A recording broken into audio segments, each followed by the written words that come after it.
everybody, and welcome to the Collegiate Crossfire event, a battle between CCA and NSE teams going at it. My name is Kyon. On the other side, I got the direction right this time. It's Pat. Pat, how are you doing? Hi, Kyon. Very nice. Oh, damn. You got it. You got it this time. Very nice to see you. And yeah, welcome to the NSE versus CCA with us being here to open it. It's perfect. You know all about CCA. I've been casting all of NSE. Two incredible collegiate tournaments, leagues that we get to match today. Yeah, this is actually going to be a lot of fun to cast. I know you're on your side. You got the NSC side. And with our side, got a whole bunch of CCA teams ranging from Div 1 to Div 3. Which, by the way, we got the two teams on the screen for y'all. Now, I actually had to figure out how to pronounce Lofbrella's team. I hope I got that one right. There you got Lofbrella versus the Reef Runners. I will talk to from Reef Runners' perspective. This is a Div 2 team rather. I'm still thinking of seasons behind. Div 2 team finished third on their side. Wendell, of course, they actually do the graphic designs for CCA, so huge shouts to them. But that is a team based out of California State Polytechnic University, which by the way is just California for those who are just wondering. Pat, anything that you can tell us for Lofbrella? Well, Lofbrella is a fixture of the NSE. It's one of the oldest Splatoon teams in the NSE. And they made it to top 8 the last time they played, which is the last time. That university is very present in the league. They managed to register several teams to the league. So yeah, we can expect them to do a lot, and it looks like we'll be starting. So we're in groups right now, which means it's going to be best of 3, and we'll be starting, it seems, on Splat Zones on Ship-Shaped Cargo Company. Yeah, Ship-Shaped Zone's going to be our lead-off game here in group stages. For the record, for everybody involved, this is a play all 3, so we will play all 3 maps coming up here. There will be no best of, so each team gets a little taste of the 3 maps that we have in store coming up, which by the way, Ship-Shaped Zone's gonna be the first one on the board. Given the wide variety of games I've casted in the past, expanding from CC to other places, I wouldn't be surprised, by the way, if we get to see some specific weapons on the board, which we're gonna have to wait just a little bit here, Pat, because Reef Runners has left a player back at the university. They have not showed up into the lobby whatsoever, so we're gonna have to get them back here soon. Some shenanigans very much in play there, so this gives us time to talk things through here. Pat, your thoughts on Ship-Shaped Zones, just out of curiosity. Alright, before we talk about the map, that's the thing. We're playing across the pond. any connection issue you're going to have are going to be multiplied tenfold because you have extra lag, extra delay, and that adds extra problem. Every time you see teams playing across the pond, you see more problems, especially when they're on stream, because stream curse is like that. But yeah, Ship-Shaped Cargo Company is an interesting map because I feel like the map really has 3 different spots, 3 different walls, which is your spawn, the middle of the map, and then the enemy spawn. And between these 3 walls, you have a huge court where you can see everybody coming, where there's a lot of space, and where you need to coordinate a lot and have a lot of specials so you can go through. It takes a lot of speed and a lot of firepower to go through these huge swaths of land that the opponent can just see you coming.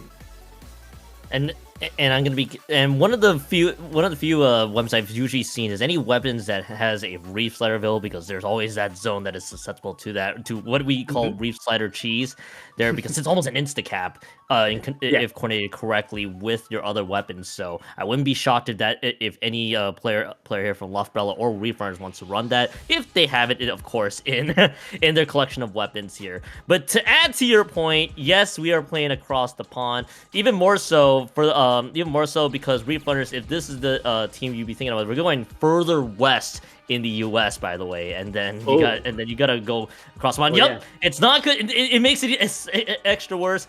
No surprise that we do get to see one player kind of just left behind, one player just not loading correctly. I'm sure this could. We hope that this doesn't become a running theme.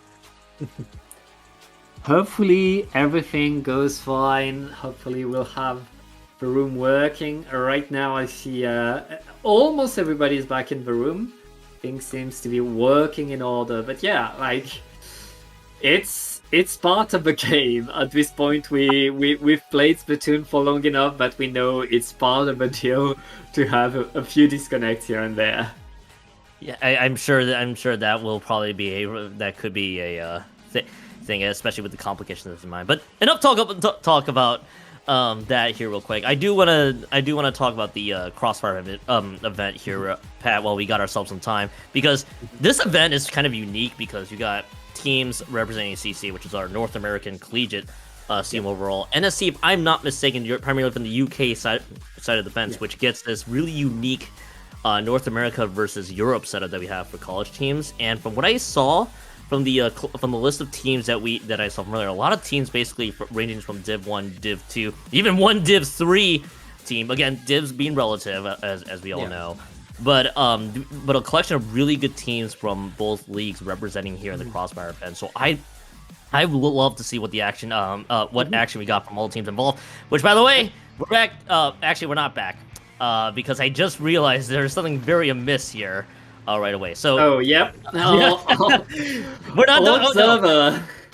No, so we got our shout outs to our producer Jarian, who is now playing junior for Reef Runner here. We are still gonna get that sorted out. Pat, I'm sure the producer probably does not want to get played into a Splatoon game just like that. It happens. Yeah, I mean, that's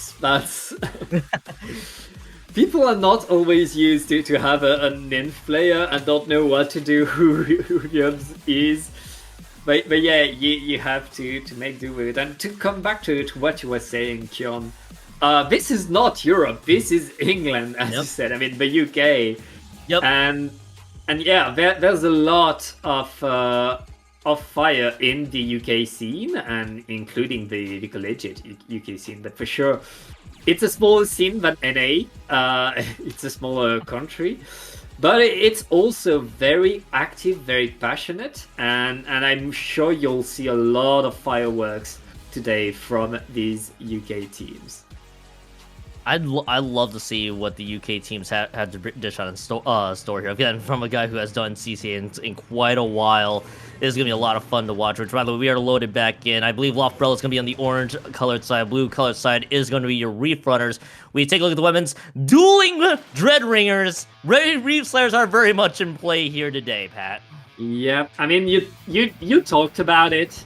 You said, yeah, that's a strat, that's a legit strat. There's a lot of maps where it works. This is one of them.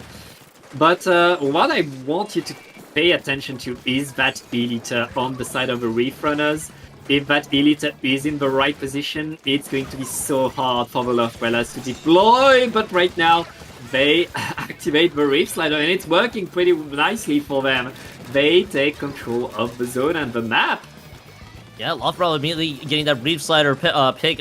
Reef Slider to cap the zone and then use their main weapon to be able to get the one member down there from Reef Runners, and Lofbrella were able to continue on with this movement there. The Kajo dishing out that Booyah Bomb coming right away. Doesn't look like that's gonna land actually into the zone because it hits one of the ledges. So the Forge Pro not able to take full advantage of their Booyah Bomb quite yet. Lofbrella still in very firm control of the zone so far. Still a little bit of a back and forth neutral game, but Lofbrella doesn't seem to be giving it up quite yet here, Pat. I mean, the Reef Runners are on the zone, and with a second Booyah Bomb this time, they will take it. They will take control, and they're pushing Lofbrella away. Now with a Bubbler to extend some more control. Oh! A Reef Slider, a trade right there, but it worked differently for both teams. Oh, Lofbrella not able to really take the control. It's only Freakinate forced to move away. The Reef Runners are now in control and about to get the lead, Kion. I saw the same interesting Reef Runner move there, right down the alleyway on Reef Runner's end, and Loftbrella, however, losing the 3 even outside of the Reef Slider that pretty much was used for spacing, really made made a semblance of a difference. As Reef Runner's 2 specials available, the Wave Breaker and the Buoy Bomb about to be used. It looks like there's that Buoy Bomb being thrown into the right side of the map, but they are still giving up a lot of ground. It's coming down to the duel. Kajo immediately goes down, and Kinate is trying to paint more of the zone. Loftbrella does get a cap of the zone, and that's major penalty points now for Reef Runners. Yeah, especially since Lilith was able to get the extra splat, but the Reef Runners still have control over the zone. Penalties applied, but we're back to square one for the Loftbrella. They need to find a push again, and the Eliters in position, looking at them, waiting for a mistake. Yeah, so waiting for the right time to strike. The Zuka being used doesn't find value right away. The Cooler also being used for pure aggression. They can now move forward, see if they can get a cap of the zone. The Reef Slider, of course, gets the cap of the zone, but there is a roller. I believe the roller actually gained a few picks in the mix, and Reef Runners immediately gets the zones back. Again, this trading the zones back and forth, Reef Runners is going to be the one in firm control. They got the Bubbler and the Buoy Bomb ready if they want to use it here, Pat. It feels like the Reef Runners are happy to let Loftbrella capture the zone because they know they will get it back right after, and there's less and less penalty kill. Loftbrella are going to need another push, but at least they have the Reef Slider ready, but they need to use it now! Doesn't look like it. Doesn't look like it. Reef Slider's denied. That's the KO. Reef Runners takes home game number 1 there. I was waiting for it too. You and I were probably looking at it as like, are they gonna use it? Are they gonna use it? Nah, sniped out of the E later. Game 1 to Reef Runners to kick off the Crossfire event. Yeah, it's so rough to go across that map and back to the zone when the opponent is in position. They see you coming. And the Reef Slider had to get in the range of a liter. That's what happens. That is game number 1 of the 3 games we'll see these 2 teams play. You know, it's actually, I gotta give a lot of credit to Loftbrella though too. Reef Runners, of course, winning that one just on the firm of just on the hand of using their Buoy Bombs effectively, and being able to get the key snipe there with Elir, which they just won so many fights throughout. But Loftbrella actually was pretty much neck and neck for most of this game there. Even though you saw the 44 points remaining there, Pat, Loftbrella looked like they were ready to contend. It just couldn't get themselves materialized, but I think we could be seeing something great here out of Loftbrella if they keep this up. Yeah, it really felt like the map dynamic didn't work for them. They had the ability to fight, they had the ability to push, but they missed one push, and missing one push on this map is going to cost you a lot. And then they had to make that Reef Slider work, but it was already too late. They knew they were coming. Now, going on to Humpback Pump Track, you have more ways to come back on Humpback Pump Track. I mean, it's Rainmaker, you can grab it and get a KO very, very, very fast. One of my best descriptions for Humpback Pump Track Rainmaker, Pat, a small yet chaotic map. Some I would dare say volatile. Anything can change fast.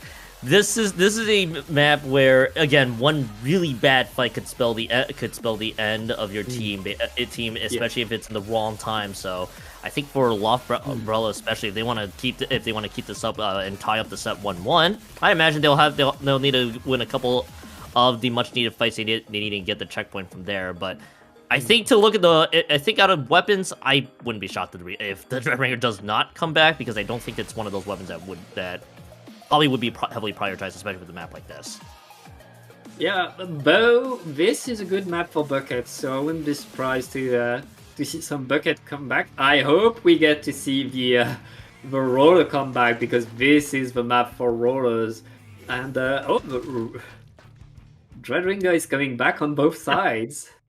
No, I'm glad to know that I'm wrong in some form or fashion. By the way, Bamboo on Redrum's end for Reef Runners making its appearance, which is going to be Intriguing to see how the bamboo is gonna work out. I like what the weapon changes that Reaper has right away. Though I don't like the fact that they have gone 2 down right away. Lofbrella, as noted before, if they win the initial if they win a couple of fights, that could spell good news. They could try to move forward right then and there. Zuka from Halo looked really good so far, but still no movement quite yet here from Lofbrella until now.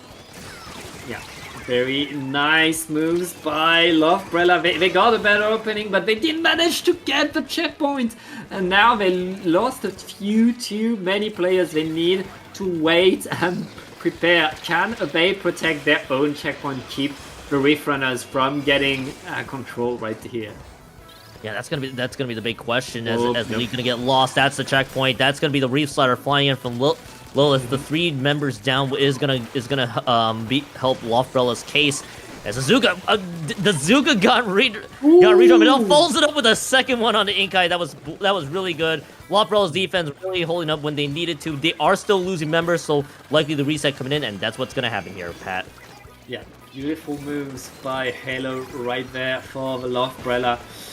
But the Rift Runners get the repop on the Rainmaker, get the control over mid. Lofbrella need to wait for an opportunity to push, and it doesn't look like it's going to work yet. Rift Runners are gonna grab the Rainmaker and get back to the street, Kion.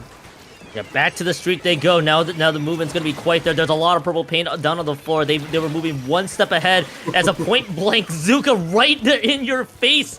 Immediately get caps off a few. There's still a lot of members in Reef Runner members on Lofbrella streets, and Lofbrella is gonna drop that Rainmaker down to solid ground where they can get themselves regrouped. But for Lofbrella's here, Pat, it's not the start that they necessarily wanted.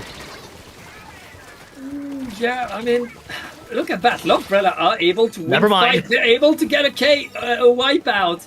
But now, can they get the follow-up? Can they get the push? It's all about turning the splats into points. At least they will get the checkpoint. Now, can they beat 27, Kion?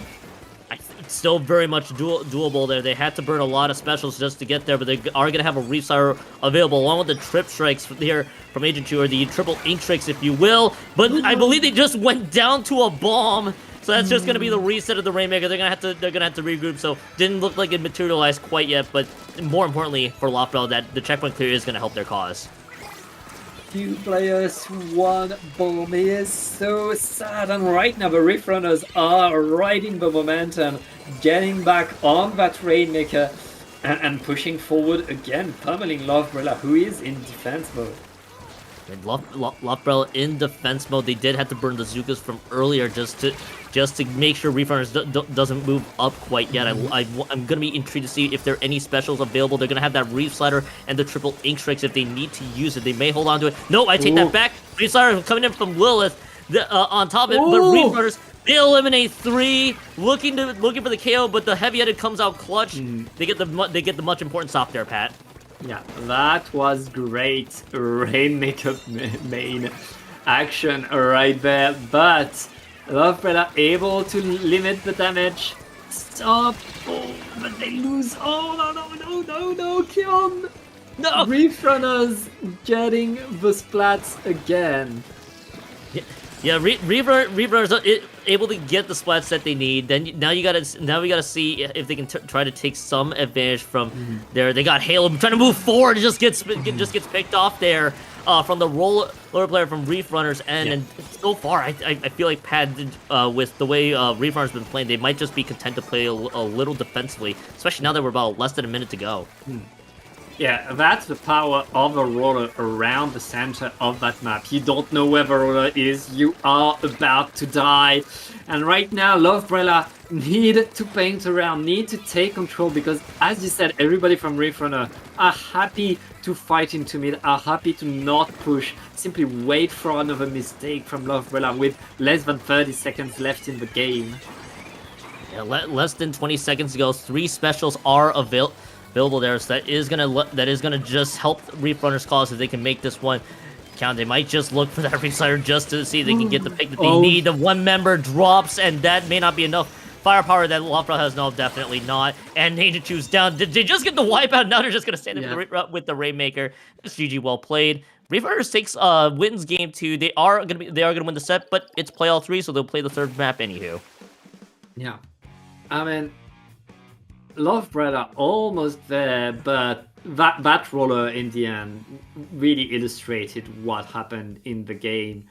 If the roller finds the right position, finds the right shark, Love Brother's in trouble. Love Brother didn't have really the tools to find that roller and stop it.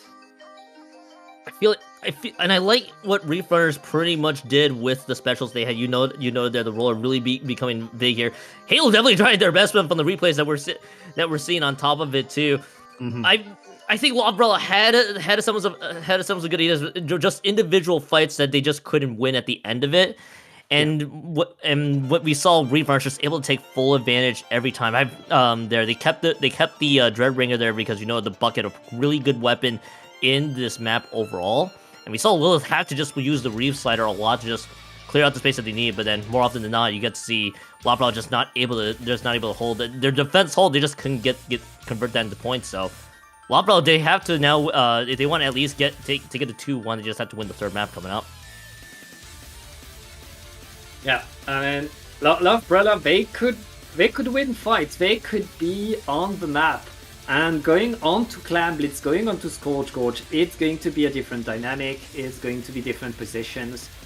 Can Love Brother adapt and find the counter to what the Reef Runners are cooking right now?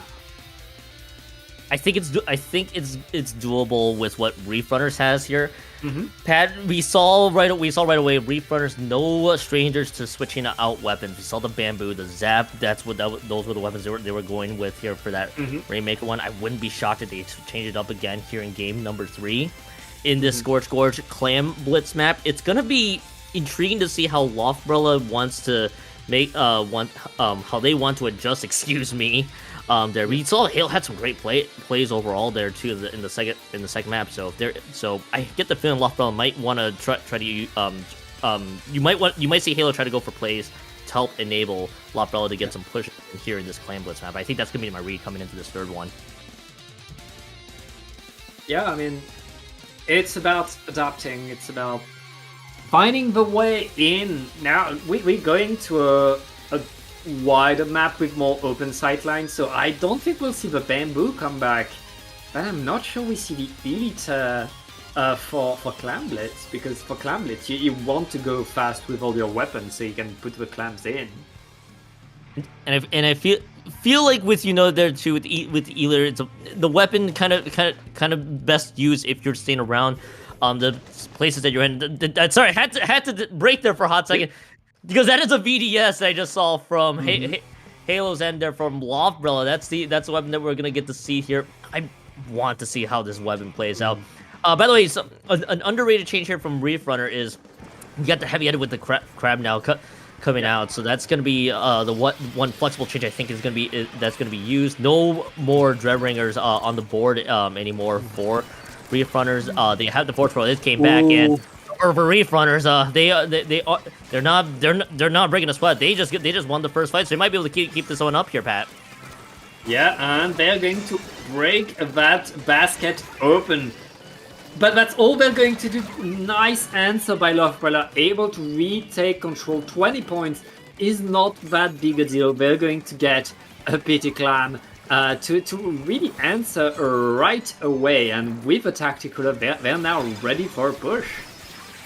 Yeah, so the big thing here that I've noticed from Loftbrella, especially in game 2, their defense was excellent. So they're able to clamp that push down. That could have been so much worse from Reef Runners, but Reef Runners only gained just the one push, one power clamp in. It just gives Loftbrella a chance to work with that free claim that's available back at base. But they need to start building up some paint on the board, and losing members is not going to help their cause. We just saw Halo go down earlier, so we need to see Loftbrella try to find ways to take home control of the map. Yeah, Loftbrella right there. Are painting around, are holding their side, but they lost 2 players, and Reef Runners are pushing in with all of their specials. They're going to reopen the basket now. Now they have a presence thanks to the bubbler. They are going to stay there, and Red Rum with that bamboo is such a maneskin. Yes, such a menace indeed. As Reaper is able to take full advantage of that push. We just saw the bamboo get a good chunk of value there for Reef Runners, but they had to just retreat. But these pushes are a little bit small in nature, but they are getting the points that they need. More importantly for Reef Runners, just any more that they can build off of this one to get home that 3-0 is going to be important. I know Loftbrella wants to try to see if they can get that push started here as the Boy Bomb being used. They got two specials to work with the triple Ink Strikes and the Reef Slider available. Want to see if they can use that to their advantage. Oh, and right now there's a few players down. Onto the Reef Runners. There's a lot of players down. Lilith trying to survive with the Reef Slider, but it's not going to work. As right now, Loftbrella are trying to open that basket, but there's no follow-up. There's nobody to follow, and that's going to be the end of that push, Kion. So the big thing with Loftbrella there is they at least they cut that lead down. You're about 2 minutes left. You only need the 19 points remaining left on the board. But now but for Loftbrella, I don't know if that was a misclick from Lilith there with the Reef Slider because that Reef Slider was running right into the wall there at mid, so it's just a lost Reef Slider. But I don't know if that mattered too much. They probably would have loved to use that special when they needed it on that push. But Loftbrella, at least they cut that deficit down. It's a lot more manageable here, Pat. Yeah. I think they thought the Reef Slider would get them out of range of the Splatling, knowing the Splatling was the last player on the enemy team. That would have given them the push, given them the lead with that Super Clam. Now, as you said, they don't have that many points to score, but they don't have much time to do so. Hello to the side is going to be splatted with 7 clams on them. That's 2 players down on Loftbrella, and Reef Runners again able to get the edge in every fight, Kion. Yeah, able to win out some of these skirmishes. Every fight that they're winning is huge. It's a lot of map that Reef Runners is taking full control of. You now just have to have Loftbrella try to see if they can just hold for a little bit longer. They still can, in theory, get a lead off of a simple 1 power clan plus 3 small clan. The problem is that they're just not winning the fights. Halo's still trying to make plays happen. I gotta give Halo some credit here. But Reef Runners is just running with it right now. They actually might be looking for the next push coming up here, Pat. Yeah, oh, the nice defensive Reef Slider is able to delay things, but with 20 seconds left and 3 players down, the Loftbrella are in danger as the Reef Runners on a victory lap right now are just putting clams in to get a few more points. A few more points on the board is all that Reef Runners need just to get themselves in guaranteed win territory. There is the overtime coming up here, but Loftbrella needs to get a push start. The problem is they don't have specials. They just don't right now. It's up to Lilith on the Reef Slider just to clear up the space. But overtime the overtime timer is about to go down right now. Agent sure you get a pick, but can you build something out of it? It doesn't look like it's gonna be there. The 2 members did drop earlier. That they're gonna have to go back into spawn. That's just all it is. I mean, this was just a victory for Reef Runners from start to finish. They're winning out some individual fights. 3-0 finish for Reef Runners. It's a great start for the Reef Runners. Yeah, I mean, Loftbrella, they were fighting well, but they were fighting on their own side of the map every single time. As they were not able to take the space, they were not able to push forward back in, and the Reef Runners, I mean, they got these pop-ups that we saw like Red Rum get with the bamboo, and it worked so well for them. A lot of things to be noting here. A lot of the maps we saw was Halo trying to make plays happen for Loftbrella. The problem is that more often than not, you got Reef Runners just all over what Halo was trying to do in a good chunk of the plays there. You know, Halo down with the 7 clams, so they just couldn't get an extra power clan spawned if they could even get the push started. And yeah, Reef Runners winning a lot of individual fights and skirmishes really have helped their cause throughout this game. So Reef Runners going home with the 3-0 and winning that first set. Yeah, I mean, Halo is certainly the most dangerous player on the side of Loftbrella, but they got called out. I feel the first 2 games we saw them get so many good splats with Azuka, but once Loftbrella knew, oh well, that player we need to pay attention to. That player is very dangerous. that all of the Reef Runners were able to run around, were able to have two players all the time on Halo to stop them, and in the end, that allowed them to really take control, win this game. And that is the big thing that reaffirms that they're just zeroed in on the Halo, and that's just kind of how you knew Wafel was just not able to get any momentum. And I liked it, so that could I mean that's all we could really talk more about with that set there. That was awesome to watch. I think we do have our next match coming up, but I don't know if that's set up and ready to go. The answer is doesn't look like quite yet, Pat. We got ourselves a chance to breathe here coming up here, so we're just gonna go. We're gonna go and take a quick break. When we come back, match 2 coming up here in group stages. We'll see you guys here in a quick bit.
Welcome back, everybody, to Collegiate Crossfire. Quick break. Didn't take too long. We got our second match ready to go. It is a battle between the H-Town Rebels from, I believe, the University of Houston, Texas, for those who are aware of the U.S., and the Portsmouth Paladins. I'm still Kyung. Pat's still very much with me. This is going to be a fun matchup coming up here. Anything you can tell us about the Portsmouth Paladins here, Pat? So Portsmouth is like the biggest university for Splatoon. I think they have 3 or 4 teams that registered for NSE. They really have a lot of Splatoon players. This is their A team. So they made it to top 4 in the first division of the NSE. And yeah, I mean they're very much a team to watch, but can do a lot of different things. So pay attention, because they could surprise you in a lot of different ways. So and coming out of H-Town Rebels, by the way, from the University of Houston in Texas, US. It is a Division II team, finished second place in their division. Their captain, of course, being complete. This is a player that don't be surprised if we see Glugas here, Pat. Just win that out there. Don't be surprised if we see Glugas. They've also attended the Houston local, the H-Town Splashdown. If you have seen the LC, for those who have watched the LCS, out here. So that's the 2 teams we got you up here in group stages. I mean, Pat, now Tower Control was missing in our first rotation. We got to see Tower Control here. Hagglefish Market Tower Control is going to be the map to start here. I'm going to be excited to see what weapons are coming up here, Pat. Yep, let's get right in the game. You talked about the glue gas. Here comes the glue gas. And here comes the weird comp on the side of the Portsmouth Paladins with an Aerospray. So, Aerospray. This is not the first time I've seen the Aerospray here. With that's the one with the Reef Slider, if I'm not mistaken, as well. So I'm gonna be intrigued to see how that's gonna work out. I've noted here too. So complete is a Gluga Dooley's one trick. That's the one trick from H-Town Rebels that can be used. Speaking of, so I'm going to see how that's all going to work out. Speaking of the Aerospray, the Restarter does get a pick onto one, but it looks like H-Town Rebels is able to clean up some of the players there. Yeah. And it looks like this is a neutral game coming up. Yeah, I mean, more neutral games, all fighting left and right. That's what the Paladins like. I mean, they have a double Reef Slider comp right there with a triple splashdown to help with the blaster. They very much want to get in and explode. And right now it's not working. The H-Town Rebels have control of the first checkpoint and they're gonna go through, Kion. They are able to go through. You are exactly right. I forgot this is a double Reef Slider comp from the Portsmouth Paladins. I'm actually getting excited to see if that could even work, but the problem is they have lost both checkpoints right away. The Reef Slider on the right side just to eliminate one player from H-Town. That is what That's what they needed. Well, the Portsmouth Paladins just to get H-Town out of the base, and Complete's just gonna go down. Portsmouth Paladins do indeed hold on defense there, but that is so many points that the H-Town Rebels just cashed in on. Yeah, the Paladins just conceded so many points right here. Now they have more than 3 minutes to come back. More than 3 minutes is a lot of time, especially with how explosive they can play, forcing every player to relocate at all time. Complete is happy to comply and relocate behind everybody, getting a splat, getting another huge moves with the glue guns. You know, I wasn't so completely got the pick onto the pencil. Would have just been terrifying there for the Portsmouth Paladins to recover, but Complete was able to find other members on the map. One assist on top of it too. And the H-Town Rebels able to clean up, and they were at least able to hold off the Portsmouth Paladins successfully. You also know there too, there's still a good amount of time left for the Portsmouth Paladins to build something, and we have seen glimpses of them able to rebound nicely, but H-Town Rebels is still going fast here.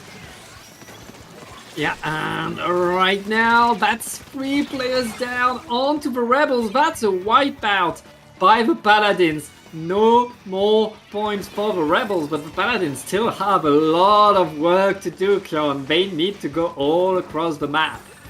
They just need to get something started here. If I look at their weapons, they have the double Reef Slider. They could look to use Reef Sliders, just all non-stop Reef Sliders to their advantages there. And more importantly, they also have the cooler in case they ever need to use it. There's one Reef Slider burn, they don't get a pick off of it. Now there's the triple ink strikes from the custom blaster. It eliminates one. That's gonna help their cause. They had to burn 3 specials just to eliminate 2 players right away. They lost the custom blaster on a bit of a skirmish, but that might be all they need because the first checkpoint might be approaching here for the Portsmouth Paladins here, Pat. Yeah, the Paladins very much about finding that momentum, but they lose 2 players. That momentum is cut short, and the H-Town Rebels are getting back control over mid. Now cleaning up left and right, making sure nobody's sharking so that they can take back control of the zone. And now the Paladins are behind, are trying to create a surprise with that blaster, but no.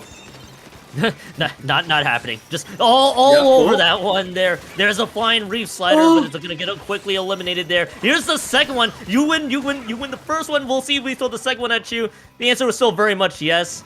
And that's the thing there too. The Portsmouth Paladins using the Reef Sliders to just try to get the space or win or try to initiate some of the fights that they need. But the problem there, Pat, is once you have 2 Reef Sliders, what's next? Didn't look like there was much extra out of the Portsmouth Paladins. H-Town Rebels was able to stop the onslaught of 2 Reef Sliders just going right at them. Yeah. There's constantly a huge blue explosion on the screen, but that explosion doesn't manage to take control. The Rebels very much adapting to that moves by the Paladins are able to simply stand their ground and dodge the Reef Sliders.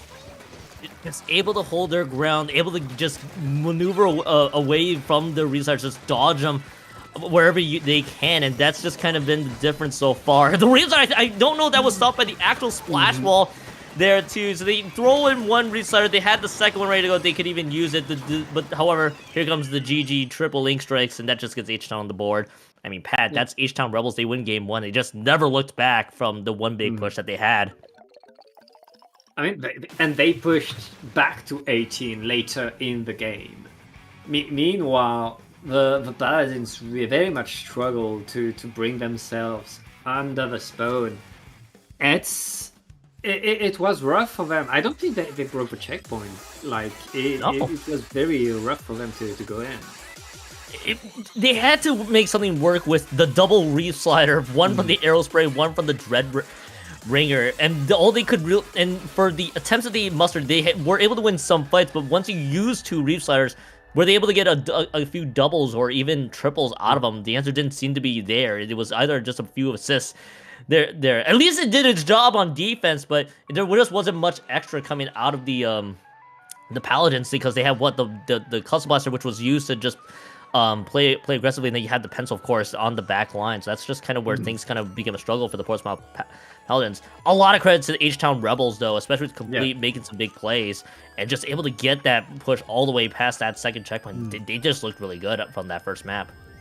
Yeah, I mean, the Rebels, like, they took control of that game. They very much knew where to place themselves, were able to expect and dodge all the specials running at them, and it worked well for them. Also, I mean, that push was a great push, which allowed them to get the first game. Now, going on to Clan Blitz in Museum d'Alfonsino, it's going to be a different map, a different mode, Kion.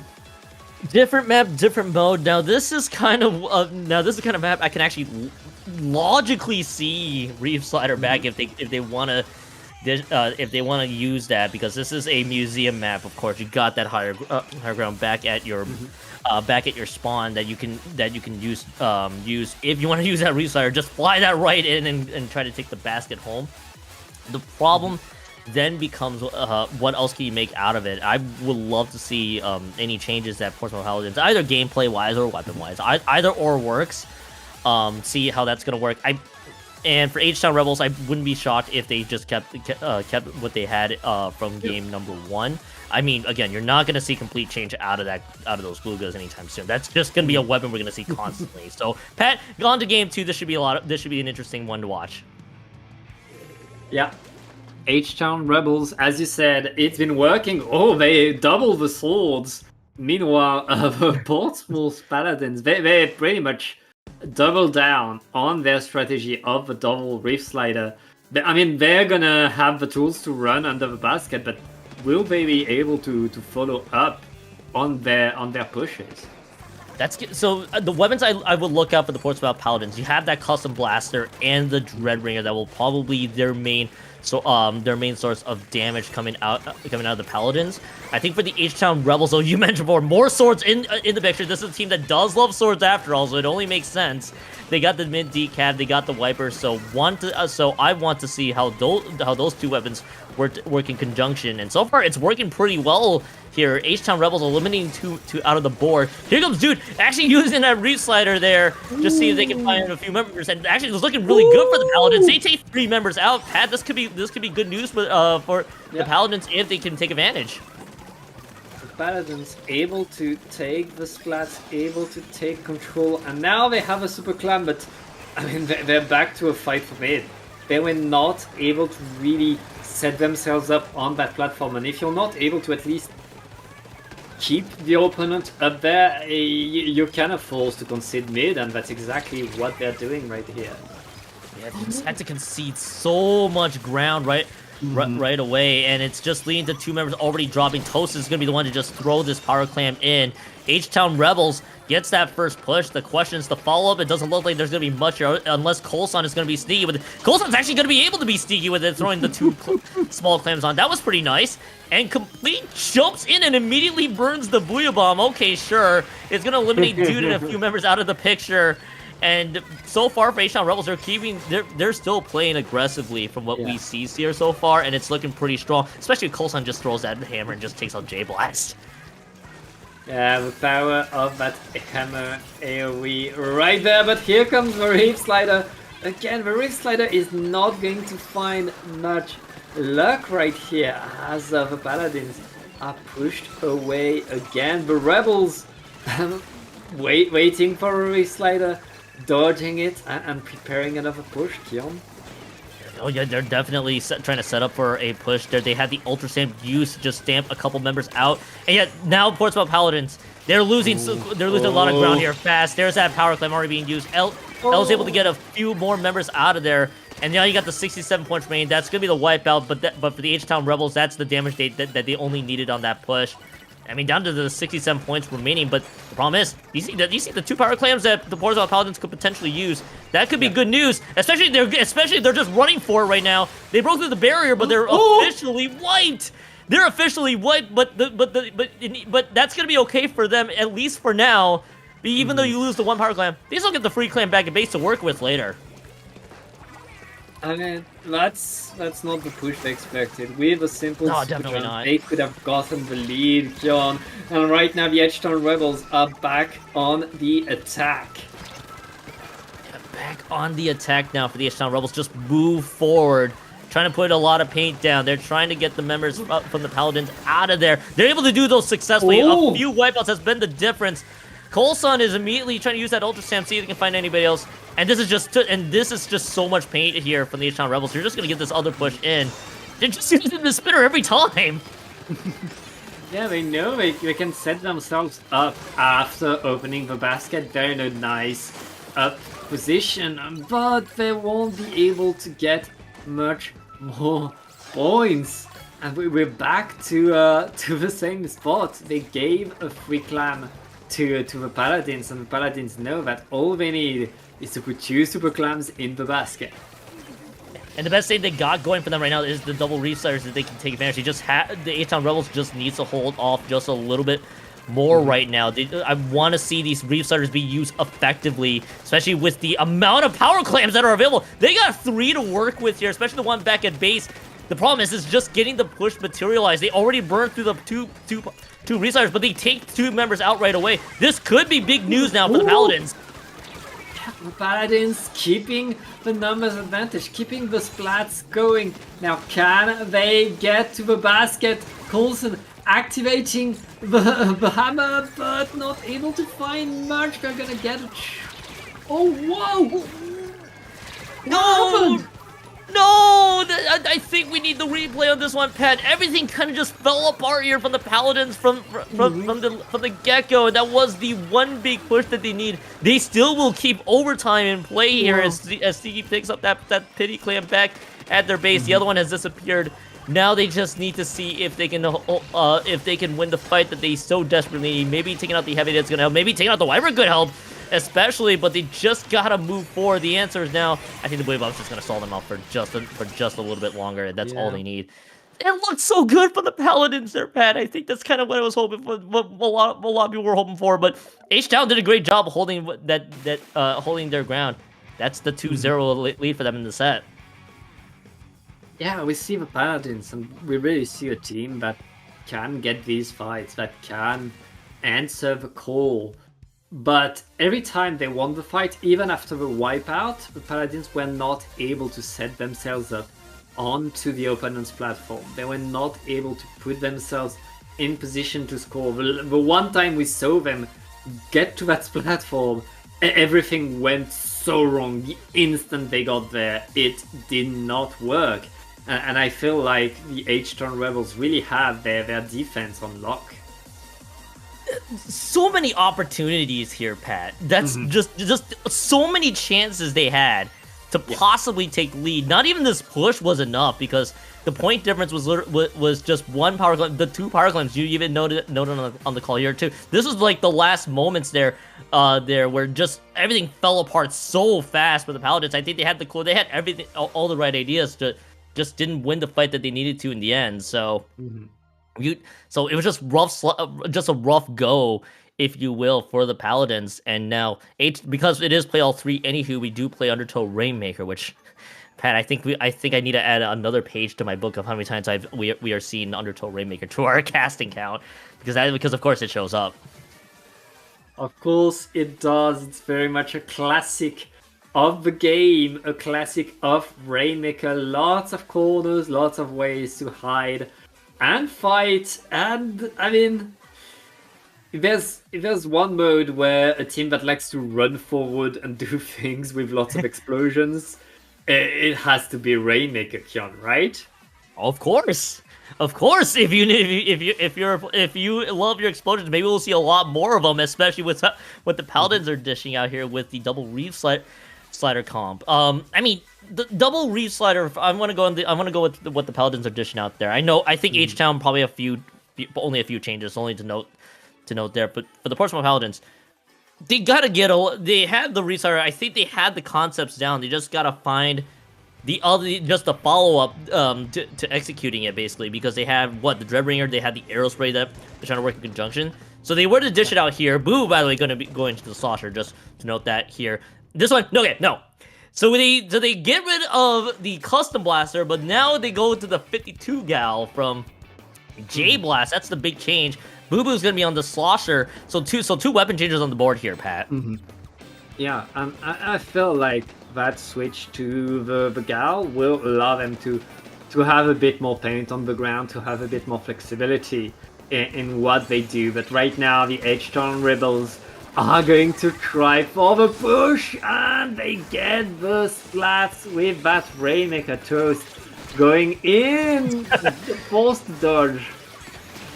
Just forced to go bad because there's one Reef Slider that's there. Then there's the second one that just flies in, and H-Town just can't even make a move. They get wiped out. Okay, so again, this is a map where I can definitely see a lot of value with two Reef Sliders, especially with the Silver Aerospray and the Dreadbringer that's available, and they're even getting the first pushes on the board. They just have to stop everybody that's going 3 members onto the right-hand side. The problem is they just lost 3, and Coulson is just going to be able to stamp out dude on top of it too. So the push only down to the 96 points remaining, only 4 points in their pad. But I mean, for the Portsmouth Paladins, at least their points on the board. But now they got to find the first checkpoint eventually. And right now the Rebels trying to push in, but it looks like Portsmouth Paladins are the one keeping a lot of ground, and these Rift Sliders are really much incredibly threatening, because you have to move now with the Rainmaker. That weapon is so slow. You're forced to dodge as fast as you can.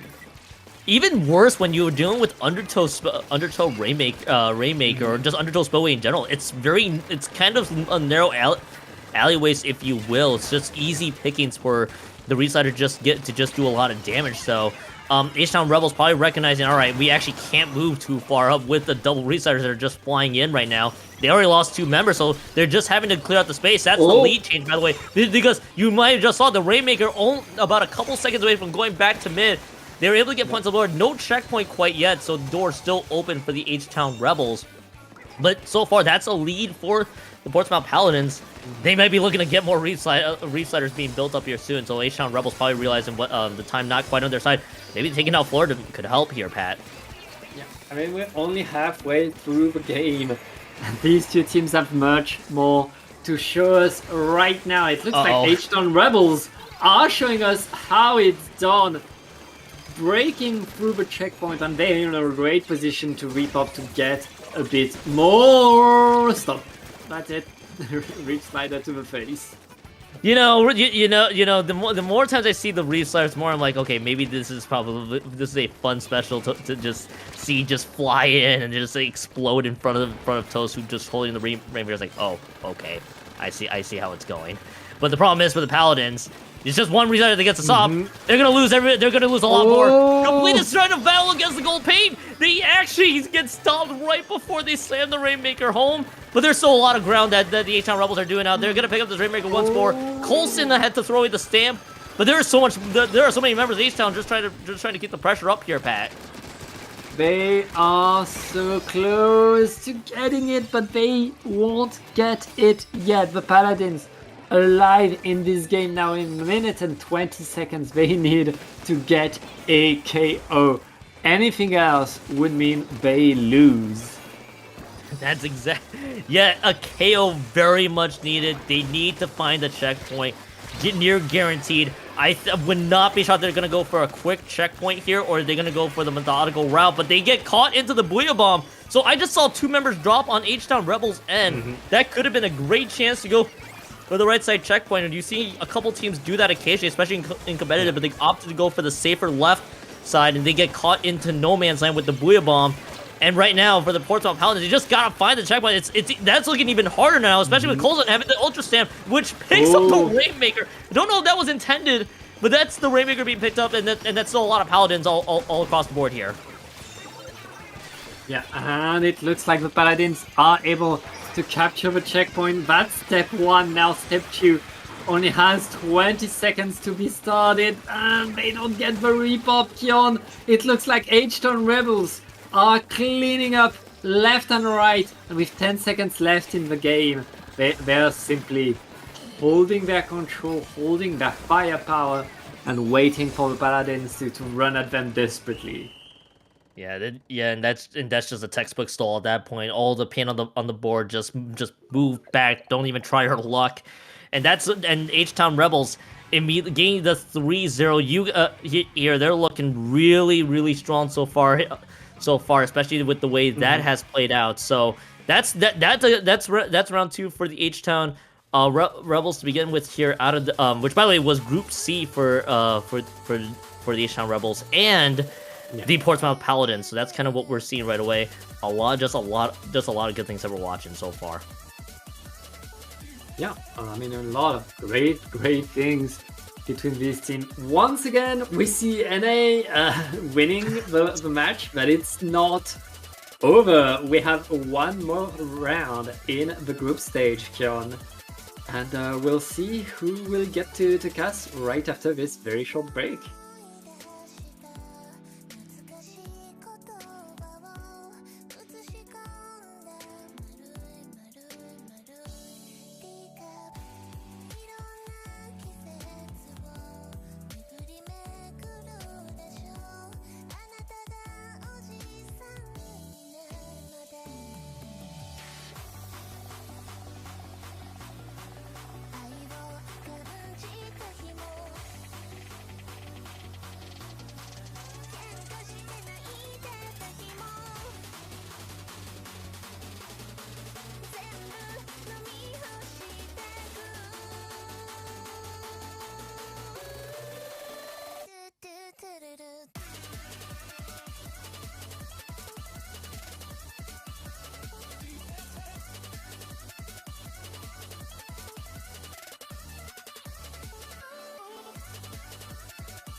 tasked with the most covert assignment to date.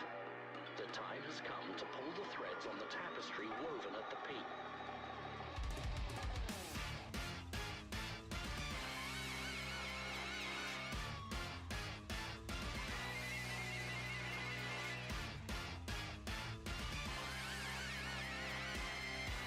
Move swiftly and leave no trace.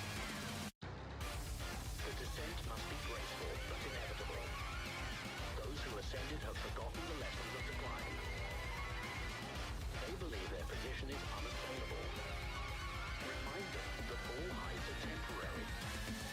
Welcome back, everybody, to the third and last round of group stages in the Collegiate Crossfire. Coming up here, I believe we have our matchup today: the Solon Cardinals versus UTK Feeders. Coming up, still Kyun. We still got Pat. Pat, anything you can tell us about the Solon Cardinals by chance? Yes. So there's a name that I guess you recognize, Kion, Yep. on the side of the Southern Yep. Cardinals. Yoshel, who's going by Luma in the game, but yeah, Yoshel is one of the best players in Europe, and I mean has won the last big UK LAN, and is an incredible player that I'm glad to see. Famous for their sniping abilities, but they're also incredibly good with a slusher. They're good with whatever weapon you put in their hand. You know, at that level of play, anything works. Pay attention to Wither as well, their captain for Solon Cardinal. Wither is going to be incredibly aggressive with duties, and UTK feeders might feed. Yeah, maybe sticking true to the name, but that's the team that they won't want to stick with their name for. Which, by the way, they're Division 3 winners. They got a lot of range with their weapons here, so don't be surprised if we get to see a lot of weapon changes throughout this particular set. We get to see Koreki, who has been a huge contributor to the collegiate scene, obviously coaching players from inside and outside of their teams. That is what we got for the UTK Feeders, which, by the way, both teams have wasted no time. They were going fast and furious without us. By the way, Yoshel is going by Yoshel for this one. You know the teams by now. Solon Cardinal is going to be on the green side. The other side of purple will be your UTK Feeders there. That is a Neo Sploosh. Hi, how are you doing? Double dualies on the side of Solon Cardinals. This is a lot of fun to watch already. Fight! We're going to see a lot of fights, Kion! These two teams want to run at each other. That's the same plan. And going into Clan Blitz. In Clan Blitz, you want to stay alive, but I don't think these teams are ready to do that yet. There's a lot of play left and right. The Southern Cardinals lost 2 players, but Tetras are going to go down as well. And UTK Feeders are already under the basket. Already under the basket to start. You noted there too, fight, and fight. Instructions unclear, we still gotta keep fighting at the end of the day. Even with the first push, they were still skirmishing across the board, but that's gonna be the stop there. And there's a nice little pickup there. Yoshel, as you noted, already gained a few, and that's kind of what we're seeing right away. So, taking a quick step here, I digest the weapons here. Dualies lovers in heaven right now, by the way, with 3 dualies on the board. Players, people that are fans of odd weapons you don't see every day. Neo Swoosh, check that off your board. And now we get to see a very aggressive Solon Cardinals setup here, because you got 2 dualies, the Squeezer, and the Zap available. There's a lot of fighting potential for the Solon Cardinals. They just got to win those fights out. They have unfortunately lost 2. They're gonna have to try again. Yeah, and we're back to a fight for mid. It looks like UTK Feeders are holding their side of the map pretty strongly as they try to go back in there. Now with Tactical deployed, we see both teams knowing that, I mean, they can fight some more. No, they'll come back super fast. Yeah, now Wither, the player to watch, already just trying to say they can play aggressively, but the members are getting eliminated fast here, and you get to see Spec and others just trying to just clean up the mess. I feel like I've seen games, Pat, where everybody just keeps on fighting, and it's hard to catch up each go round. So there's gonna be a lot to digest. Right away, UTK Feeders gets another push on the board, and now it's up to Solon Cardinals to stop them right now. Soylent Cardinals on the back foot again. Kuraki, with that heavy edit, is going to get a trade. Soylent Cardinal back into mid, but back into another fight already. That's the power of the beacons for you. They keep coming back. They're still just going to keep fighting. Slowing down is not an option for either team here, Pat. We gotta keep pace with everything that happens here. The problem is that the rest of Solar Cardinals are losing members left and right. You noted the skirmishing game that the Solar Cardinals want to do, and UGK Feeders is not allowing them to do so. They've lost. They're already past the halfway point, if you will, and they're down to the 40 points range. A lot more being cashed in right now. And the UTK Feeders certainly not living up to their name. They are cashing on all the points. Yeah, very much doing a lot, getting the points, and not letting the Cardinals get away with anything. Now we're back to a fight for mid. Can the Cardinals push through? Can the Cardinals take control this time? I mean, they have a crab tank that should allow them to push the Feeders back. Feeders with 2 players down. Can the Cardinals take control? They know there's someone behind them, I think. Yep. 100% they knew there was somebody right there, and now this is the first semblance of control we are seeing from the Solen Cardinals. Now they just gotta do the same damage. This is a great opportunity for them. Now we should be seeing a power climb jump. Nope, they're actually taking the scenic route. They might be okay doing that here because they're gonna throw that power climb in seamlessly. There's the other clan being chucked into the mix. They're down to the 33 points range. It's not quite enough because they don't have enough firepower left. UTK Feeders has to scramble back to mid. All of a sudden, the game has changed instantly here, Pat. About 42 seconds left into the game, and UTK Feeders, they saw that big lead just get chunked down so quickly. They still hold on to it, but now these fights starting to become more important. Our Cardinals so close, but they need to do it again. With 30 seconds left, they need another push, and the Feeders have taken back the control of the whole map 2 down onto the Cardinals. And it's the UTK Feeders that looks like they're about to push to deny the overtime. Yeah, this is now the barrier being broken. They are losing a lot of ground. That power climb just a bit over the basket. They got it back in. That is a bit of a blooper there from UTK Feeders, but they realized, okay, we got it back. That was near disastrous for the UTK Feeders there, Pat, because we got to saw something awesome out of the Solen Cardinals, but it just wasn't enough in the end. UTK Feeders taking home game 1. Instructions unclear. We still got to keep fighting. I feel like the Silent Cardinals were coming in looking for a fight, looking to create fights. I mean, with the likes to go in with these Julies and be the one creating the fights. But the fights were already there, were already on them. UTK Feeders were going faster, were fighting even more, and they did Silent Cardinals' strategy just better or faster at least.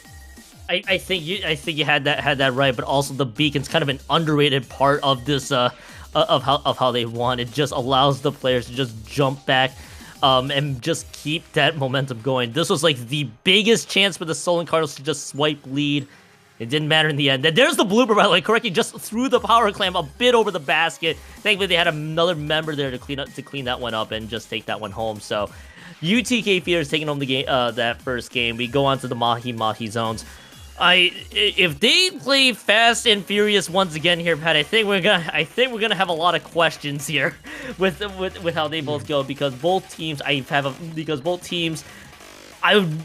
actually, even with all the questions, I think that's exactly what they're gonna do. They're gonna play aggressive and fast. I mean, I'd be disappointed if they didn't. That's what these two teams want to do. That's how they both want to play. But now they know what they're facing. They know what they have in front of them. And right now, I can tell you that on the side of the Cardinals, there's a +1 player being like, okay, this is how they play, this is how this player plays, this is how this player plays, this is how you counter this is how you counter that.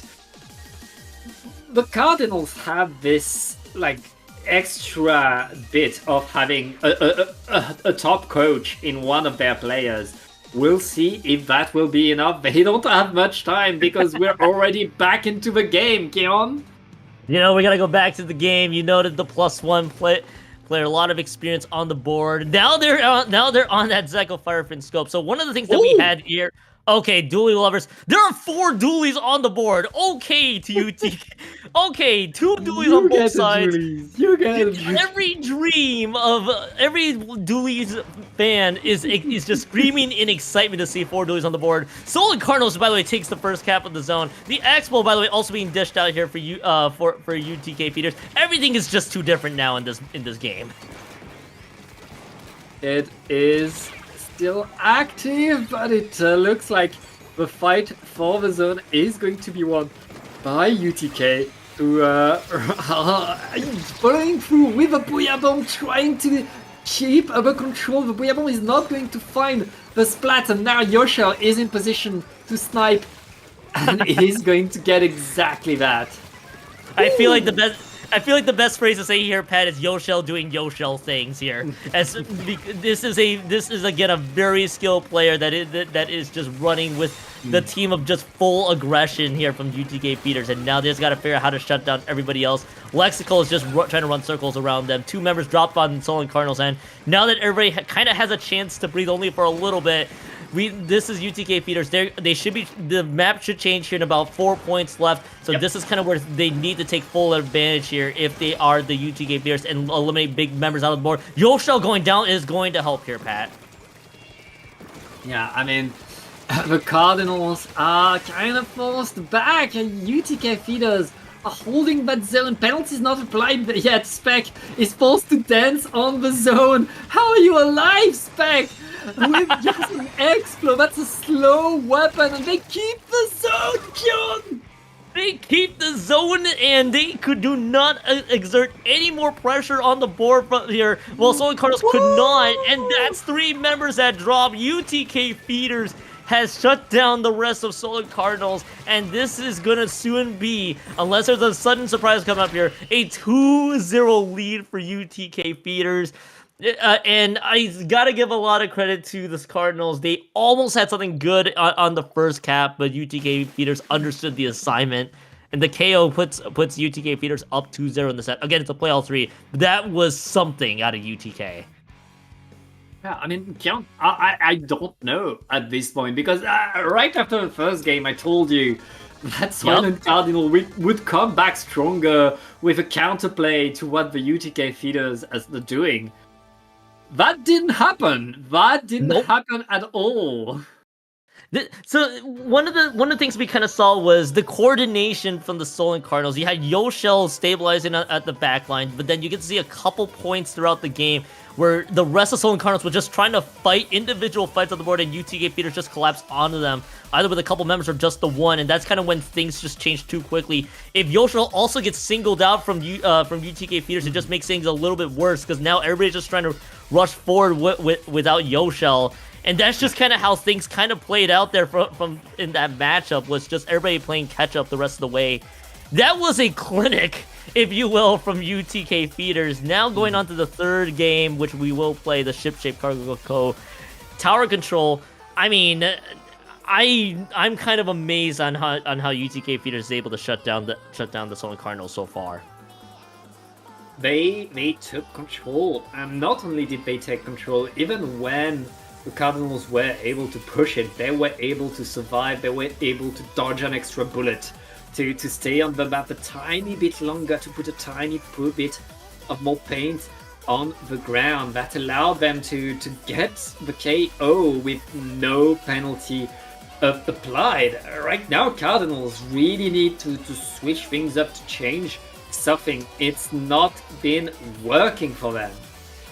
It just hasn't. I think to me, it's more the discipline that the Stolen Cardinals need. This is a very well coordinated UTK feeders team that we we're kind of seeing, knowing how to shut down their big targets, and that's kind of what we saw there from UTK feeders the past 2 games. Now we gotta see if Stolen Cardinals can. What I like the phrase here, Pat, salvage this set here in this play all 3. try to get a game on the board, and that's just what's going to matter right now. On to the third map here in ship shape tower control.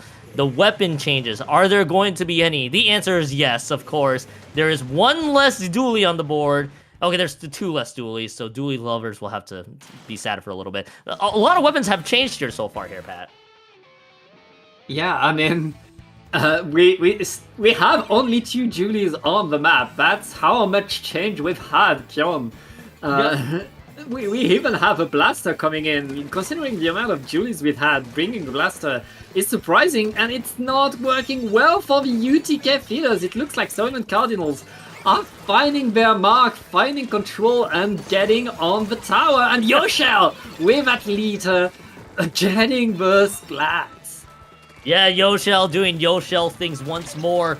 Able to show why Yoshel is a fantastic player, but also now the rest of Soylent Cardinals understanding that assignment. They already get through the first checkpoint. Now we go into what we call snowball territory here, as this points can go down fast if you are not careful.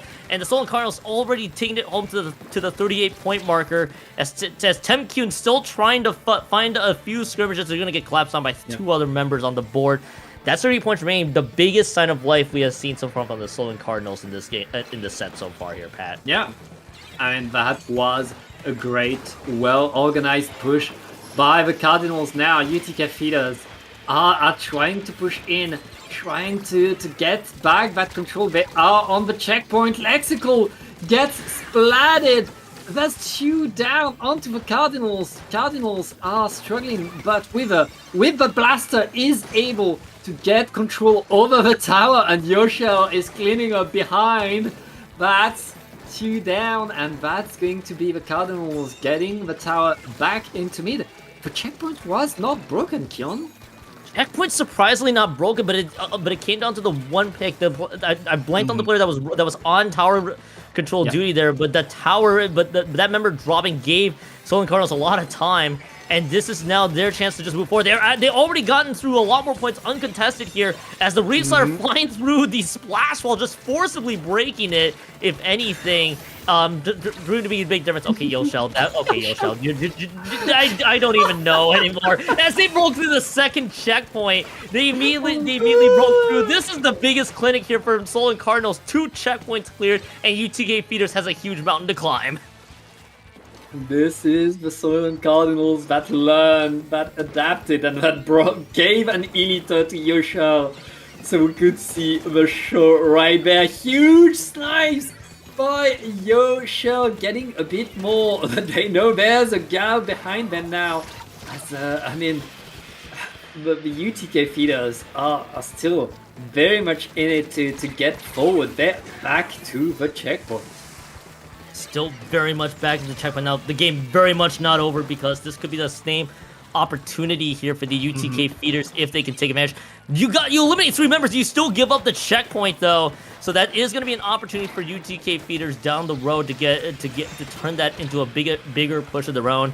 It's going to come down to just the rest of the Soylent Cardinals members, namely your skirmishers on the Tetras, trying to see if they can do their best to stop them. Of course, you got Yoshel, but can the rest of the team help support the group? And that's the big question right now. The tower is still moving right ahead here, Pat. Yeah, the tower is moving, and UTK are holding the control. Lexical on the tower. Huge succession.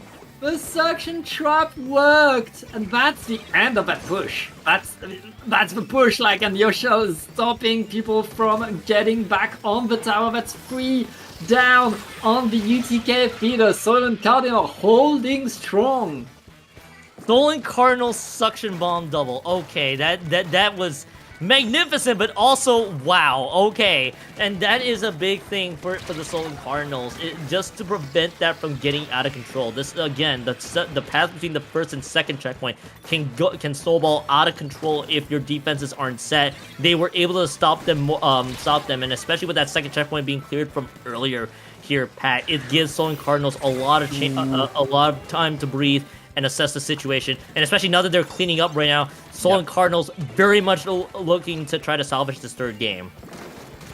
I mean, it's full control for the Cardinals right now. The feeders needed to run through the map, and when there's an elite looking at you, seeing absolutely everything, and killing everything they see, that is very rough to come back into the game. It looks like the Cardinal are going to get take one game off of the feeders. I don't think the feeders come back from this. They I don't think. 100% not. All right, Now it's one more dire. So we usually obviously Pad just kind of make a few quips about the DC. That DC was almost kind of at a point where the game very much was out of control at that point. The tower already so deep in UTK feeders territory there. It was just kind of another punch that the UTK feeders didn't need there. But man, that was very different there from Soul and Cardinals in that third game. That looked so strong.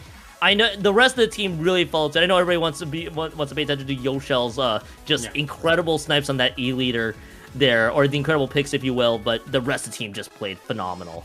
Mm-hmm. I mean, both of these teams completely changed composition each game. We really saw 6 different teams in these 3 games, and that was incredible to watch. The speed, the way these two teams were able to adapt, to dance around each other, and that bomb by Lexical was so good. God, that bomb from Lexical was just comedic, to say the least. That was excellent. And I think the DC a little ill-timed just denied the comeback territory. It was already really hard to come back from, because the second checkpoint needed to be breached there too, and more often than not, it would be a whole what-if situation, but it didn't look. I think, if anything, it's just it happened. All right, well, let's just go next anyway. And 2-1, but Soul and Cardinals definitely looked like they picked it up. It just unfortunately they probably would have hoped to pick that one up in games 1 or 2, but taking home the third game at least will be a good ending for that. Yeah, a good ending for the Soul and Cardinal, taking a point for England. At least. I believe, Kion, that's going to be the end of the group stage, which also means it's the end for us. We're going to drop the mic.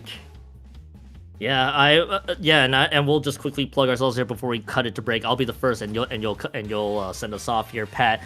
You guys can find me Kion2570, Blue Sky or Twitch. If you guys are going to MomoCon, I'll see you guys this upcoming weekend. That's pretty much my big event coming up here. Pat, sign us off, and more importantly, where can the people find you? You can find me on Blue Sky at PadJLTom, and that's pretty much where you can find me. Here. Perfect. Just read on the screen right there. Alright, stay tuned. You'll see more action between these 2 leagues. It's going to be Crystal and Zach for you, so it's going to be awesome commentary. Get ready for that, and I see you later.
you free. You might just fly with me. Hang out and you gon' see that I can set you free.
Welcome back, everybody. It is time now for the top 8 of the Collegiate Crossfire 2025 Invitational. My name is Shiny Hunter Zach, and joining me today on commentary is the fantastic Crystal. And Crystal, we've got a very interesting first match in the quarterfinals lined up here. Absolutely, yes. Well, this top 8 is certainly looking interesting. And we have, first of all, 2 NA university teams going together for this quarterfinal hit. Death Roll versus Arc Cali. And Death Roll specifically has Henlo on their team, which is in NA a top-level player and probably quite a recognizable name that a lot of NA players, and I mean even some international players, would also recognize as well. So 2 very strong teams who have had a very nice showing in this tournament overall so far. And I also would like to point out, all of the top 8 is from NA. So as you mentioned, a complete sweep of CCA onto NSE. How does that feel being on the NSE side? Oh, you know, it's always sad to see, but it does mean I get to watch NA gameplay, which is always super exciting. So it's like a win-loss situation here.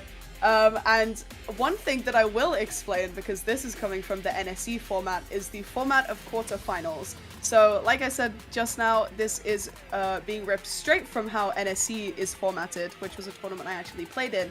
And to secure the first point of the set, you must play a BO3 of Turf War, and you must win 2 of those games to be able to take that first point.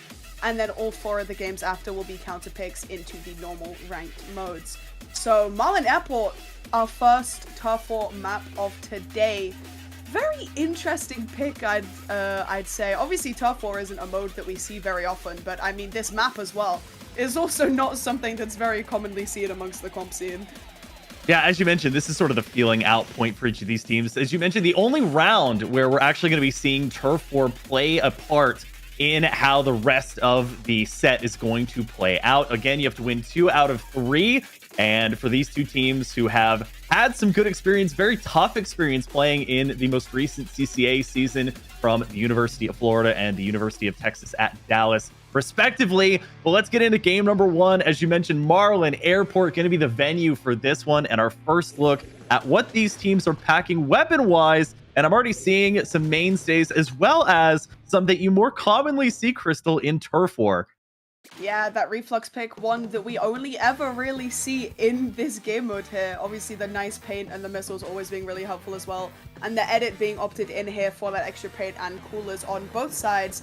Neo Splash and Splash is both being picked from either side here.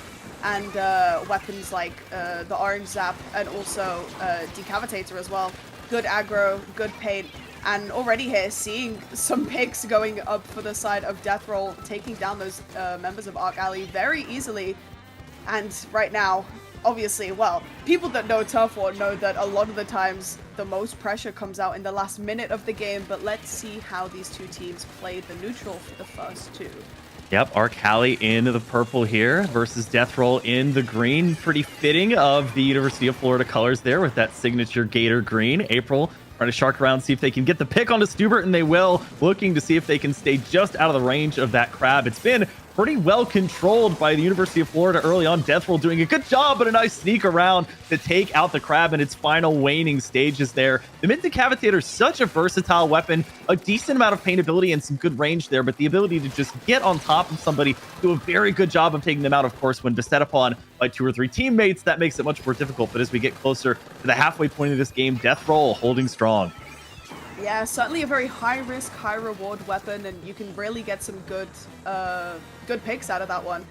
And now, as we can see, Death Roll already making their way up into their platform. Trades going down left, right, and center from both sides here. I mean, we're looking at this kill feed at the top, and it's literally just one member on one team goes down and another goes down on the other.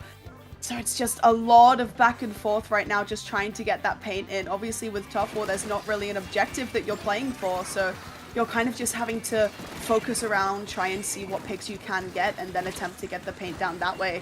This was coming out from the side of Death Roll as well. This edit just trying to secure this mid side here, working as a bit of an anchor to make sure that this paint stays up, while the rest of Arcali try their best to get out of their spawn. And outside of the reflux that we previously mentioned, I can foresee the other 3 weapons sticking around when we get to the ranked mode portion of this. So for our Cali, they're going to have to figure out a way to contend with this Slosher that has a great kit, great amount of mid-range here. As we see some skirmishing going on, it's going to be a trade there. Going to end out just in favor of our Cali. It'll be a 3v2. The Super Chump going to come out, but they'll get the reinforcements back. The Slosher able to jump back in, and now there's 3 set over on the left-hand side. They're likely going to be able to take out, it took a second there, but take the heavy edit out. That's going to be the cooler gone. Back down to a 2v2 situation with 15 seconds left to go. Skirmishing for mid, and this is one of the first times that our Cali has shown some comeback ability. You mentioned that the last 30 seconds in Turf War are always so important, and with 2 down, maybe a delayed 3 down situation against Death Roll, that is going to do it. An early start from the University of Florida, but I'm not sure that it's going to be enough. And sure enough, our Cali comes all the way back to take Turf War Game 1. Truly the ultimate Turf War moment, I think, in my opinion. Obviously, we saw Death Roll having that control of the map for the full 2.5 minutes of that entire game. And then in the last 30 seconds, Arcali taking it back, taking mid super smoothly, super efficiently, and even managing to get some paint on their plat as well. This is why Turf War is always such an interesting mode to see in competitive, because it can be so volatile in those last few moments. You could be losing like 90% to 10% paint-wise for that entire game, but if you can get some key few picks in those last few seconds and just take all that control at the very last minute, it can turn in your favor. And I mean, I think this game was a perfect example of this. And the map pool size is not so expansive. Only 4 maps remaining to choose from as we get Marlin Airport out of the way. The remaining choices available: Mahi Mahi Resort, Inkblot Art Academy, Umami Ruins, and Robo Ramen. So a good variety of map types to choose from. If you want something more condensed, you maybe go with an Umami Ruins, though. Aside from the normal modes that this map is played on, you will have those sort of low elevation court areas in play, of course, for turf purposes. If you want to go something that just has a ton of territory to cover, you could go with something like a Robo Ramen that has the degrees of separation, the multiple levels, if you will, or even Mahi Mahi that has at the midway point the expansion out to the rest of the map. If you feel like, if you're a team like Arcali, you might be doing better as a team that comes back in the final minute or so. So for Death Roll, still a chance to win the next 2 and come out of this again. You know, the Turf War just setting up this game 1, and we still have an entire rest of ranked modes to play, but a great chance for these 2 teams to get to know each other. Yeah, I think the counter pick here being Robo is a really interesting one. Like you said, there's so much space to work with. There's so many different areas on this map that you can come from, that you can try and sneak behind and get those picks. And it's a really interesting map for Turf War. There's not a lot of these ones where you have, you know, places that are underneath the main part of the map that you have to keep an eye on. This map is commonly played in the other competitive modes as well, but also I think having it in Turf War is really interesting. So I'm excited to see how both of these teams maybe find some ways to use their weapons. I'm really looking at that mid decavitator there in the hands of one of those players, you know, with the different levels that they have. Are they going to be able to get some really important flanks off that are going to be able to get their team a lot of control? That did appear to be the sort of offensive tip of the spear that they're looking for, and all team members are readied up now. Robo Ramen going to be the venue for Game 2 of Turf War between Death Roll and Arcali. Let's see if there are any compositional changes that are coming out on either side as we get set for this one.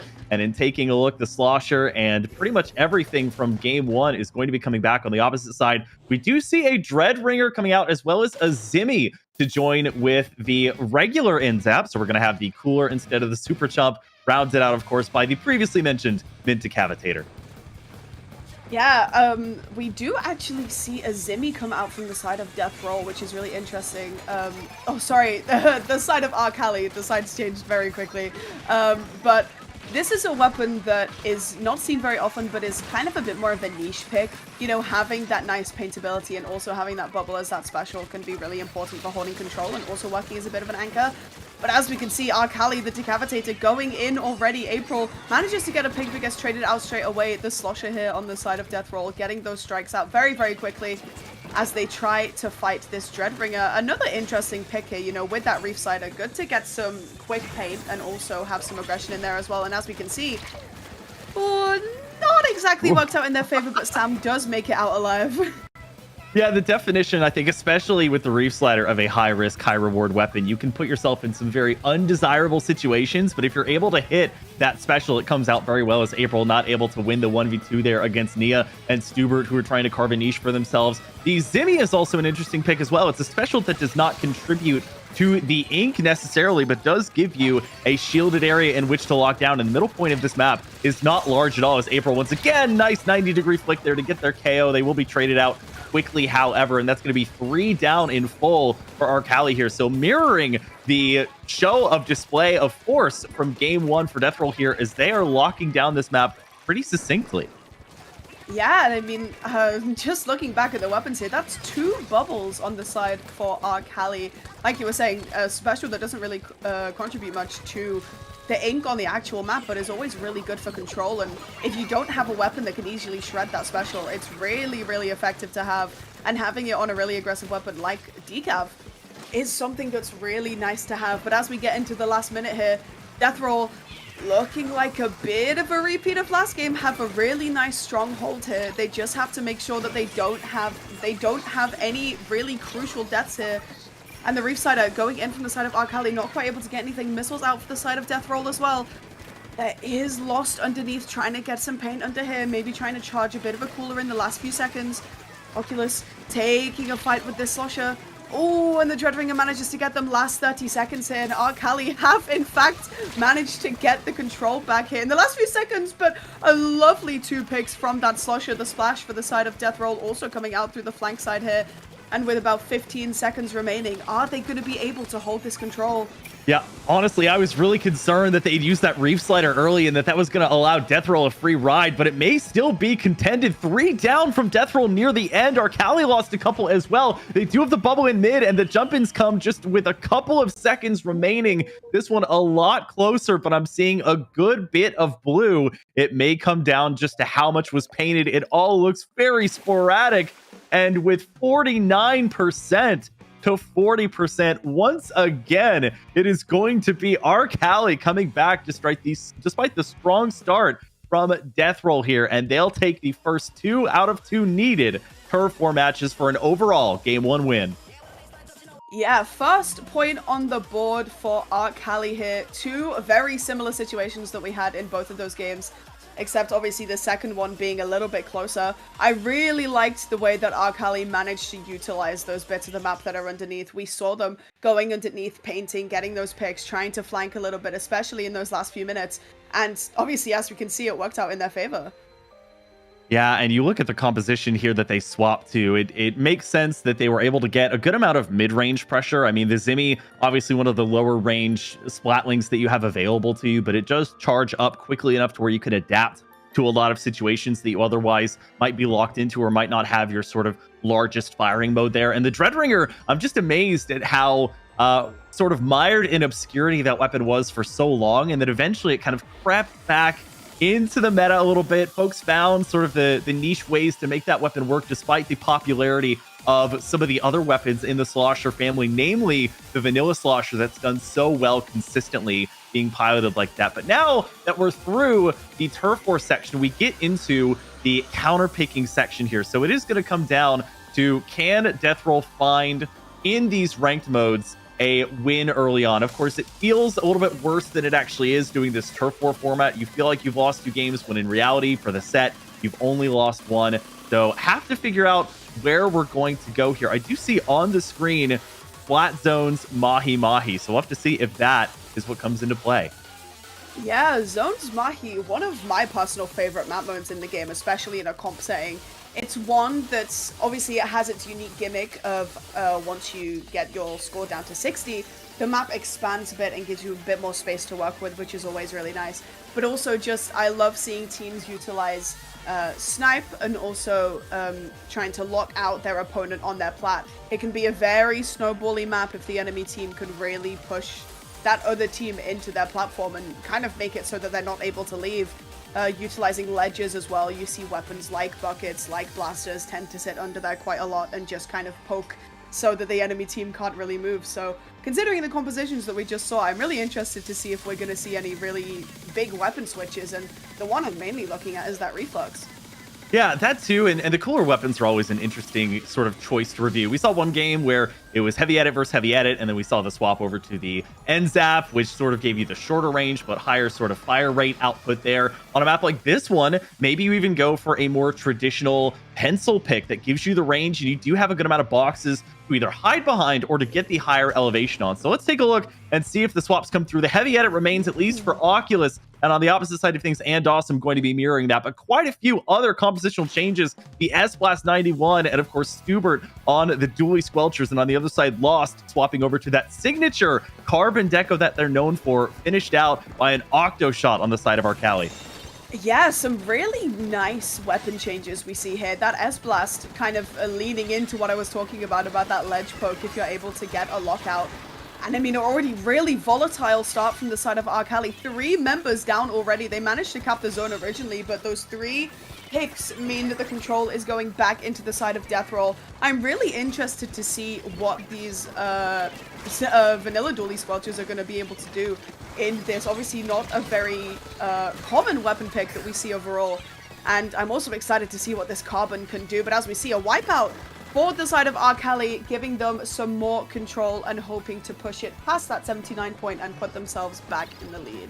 And in my mind, for a composition like Arcali is running, that was the hard part. Like getting your Carbon Deca, who just went down, in a position to be excellent is really the toughest part, but they get steamrolled right back. It's a 3-down situation, and now Deathroll claiming control of the zone and giving that penalty over to Arcali with a 56-point lead, and now they have to come back and not let Lost get the room that they're currently grabbing. They are able to get one. They're not quite able to have enough paint to get out, and Oculus is going to win the duel there that causes yet another wipeout, but this time forced by Deathroll on the side of Arcali. So let's see what these Dually Squelchers, the weapon that you mentioned, can do. It does seem like a pretty good fit for the map. You have splat bombs where it can sort of get into places where with this many walls it's tough to see, and also the Wavebreaker that did come out covering a good bit of flat land.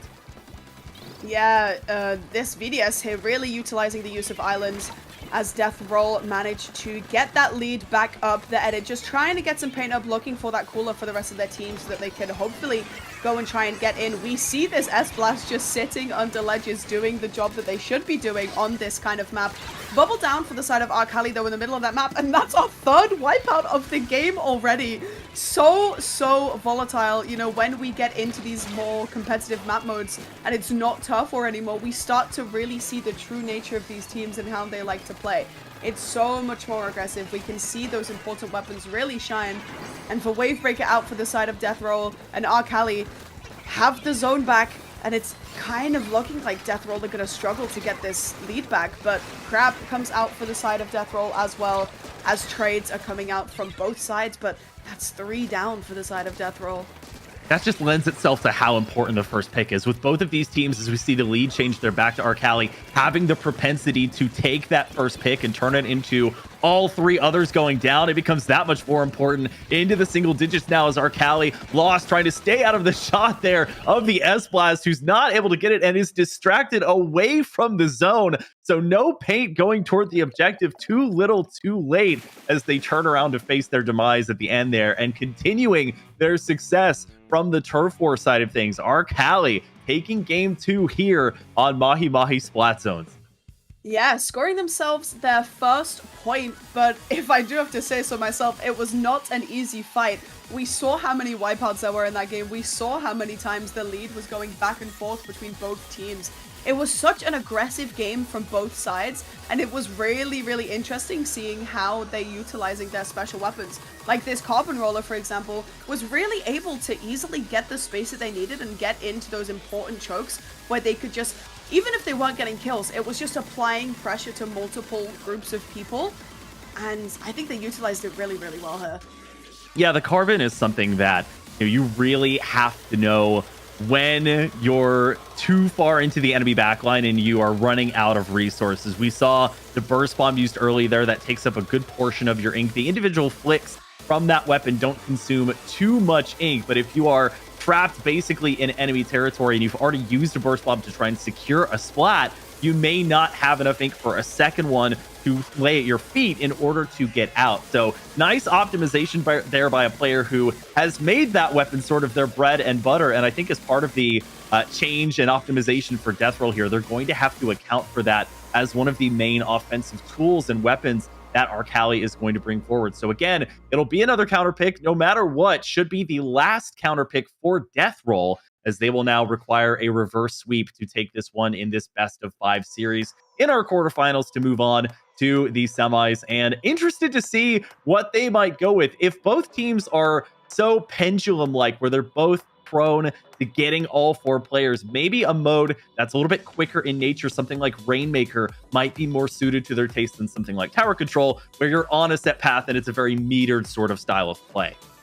Yeah, I mean, talking about that, I feel like if they chose something like Clan Blitz, that's another mode where it's kind of really, really back and forth, and things can change within the last few minutes. I've seen some crazy Clan Blitz games over the past few years, you know. I think it's one of those game modes that's one of the most exciting to watch because the stakes can change at any moment. So I think, I don't know, it's difficult to tell what kind of game mode they're going to go for here and what they're going to opt for, but I think you might be right considering their aggression, but as we can see, it is another zones map here, but this time Ship Shape, one with a very, very much smaller zone here to contest for compared to a map like Mahi. Yeah, to be honest, not a map mode combination that we see in competitive play all the time, and there are only 5, I believe, flat zones maps available outside of the 2 that we've seen already. There's Mako Mart, Umami Ruins again, and Hagglefish, which is definitely one of the most common map mode combinations there. So interesting to see one get selected that may have a bit more variance to it, or that players may just not be as accustomed to playing. But hopefully for Death Roll, they've selected this one for a reason, and that reason being they have a specific strategy. Of course, you do have those ramps that give you a great overlook over the middle, and it creates sort of that natural choke point that you have to figure out a way to get past, whether by taking that high ground or bum rushing your way straight through, that hopefully these teams will have a way to figure out. But let's see as we enter game 3 what the compositional changes are going to be, sticking with most of the same things, but on the opposite side, swapping over, of course. No Octoshot this time, gonna have a Splatter Shot instead, and we're seeing the custom blaster come out that's going to have that triple splashdown. Splashdown, such a fun and interesting special that we don't get to watch too often in mainly high-level play, but it's always interesting seeing in which ways these players utilize it. And now Arcali already have the control in pretty early, a very early. Crab out for the side of Death Roll, doesn't quite manage to find any important picks as there are trades going down for both sides. Death Roll now 2 players down, while this bucket is up here on top left, trying to strike down that bubble and take it down as quickly as possible. But this Decav applying so much pressure to the front of the zone here. Manages to get one, but unfortunately gets traded out. And now the Edit also gets a pick here, while the Zuka did get popped for the side of Arcali. And that's 3 players down for Arcali, and Death Roll should easily be able to find the control of this zone. Yeah, you can tell that they were saving that Slosher Tri-Strike to see if they could break down the big bubbler. That's one of the main ways outside of their main weapon that they might be able to do it. Both teams losing a member there. Sam is kind of holding down the zone, seeing what they can do. Very tight one-zone map here, but it creates a very nice linear line if you do want to use your Trizuka that way. It looks like they backed off just to make sure that they could either regroup with their team or see what they could do. And so the zone will be flipped over once again. And now Death Roll trying to hold it down as Arcali taking another lead. Jump-ins coming through as well. Both teams sort of back in a neutral state. Only one special really online, and they're taken down early, so no Minty Cav. Crystal, we've talked about how that can be such a nice offensive weapon. They still have the Carbon, but for now, they're going to have to operate without their Mint. Yeah, not really something you want to be trying to be doing, especially as they just get the control back. Splashdown does actually manage to go in, and as we can see, it can cap the zone by itself. So maybe that's the idea that Death Roll was going for with this pick. And now, as the control goes back into the hands of Death Roll, they're looking to try and get this lead in their hands.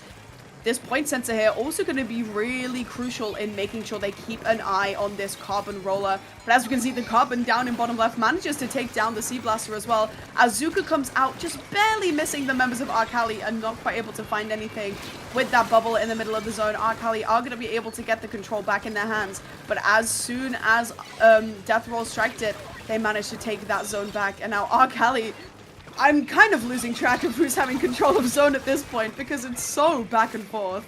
Well, it had looked for a second like Death Roll was setting like a fly trap or a honeypot there. They were letting Arcali walk through that choke point in mid, and they were trying to get them in a sort of 3v1 situation, and it's really backfired on them. You can see how far backed up into their admittedly rather large spawn area that Death Roll is, but they don't have a great way to get through, as it's going to be Arcali reclaiming the lead. And that's one of the difficulties with a custom blaster. It doesn't have the paint ability. You would want it to shine in the offensive aspect, but they're going to go down without being able to use the triple splashdown that they had built up. Oculus going to be able to take down April though, and with us now getting into the single digits here, it's desperation time. The tri-strikes coming out, but it's not even enough to take control away. A last-ditch effort, and even the triple splashdown painting the zone after time has expired on the KO. But that is going to be it. Another pendulum match back and forth. But yet again, Arcali showing why they've been doing so well, and that's a full sweep in our quarterfinals. Yeah, Arcali looking really, really clean in those last few moments. I mean, it was quite funny looking at the map after the game had ended with the zone being completely blue despite Arcali winning the game. But I think it was just really a case of utilizing kind of the space of the maps and utilizing what aspects and what things and what abilities your weapons have. It was really nice to see the way that Arcali were playing around, you know, their roller that they have, I think a really crucial and important part of their roster, as well as that decaf as well. And also just trying to find the weaknesses quickly of Death Roll and kind of taking advantage of that. But while both games were quite back and forth, Arcali taking that clean sweep, landing them a space in the semi-finals. Very exciting stuff that we've seen so far.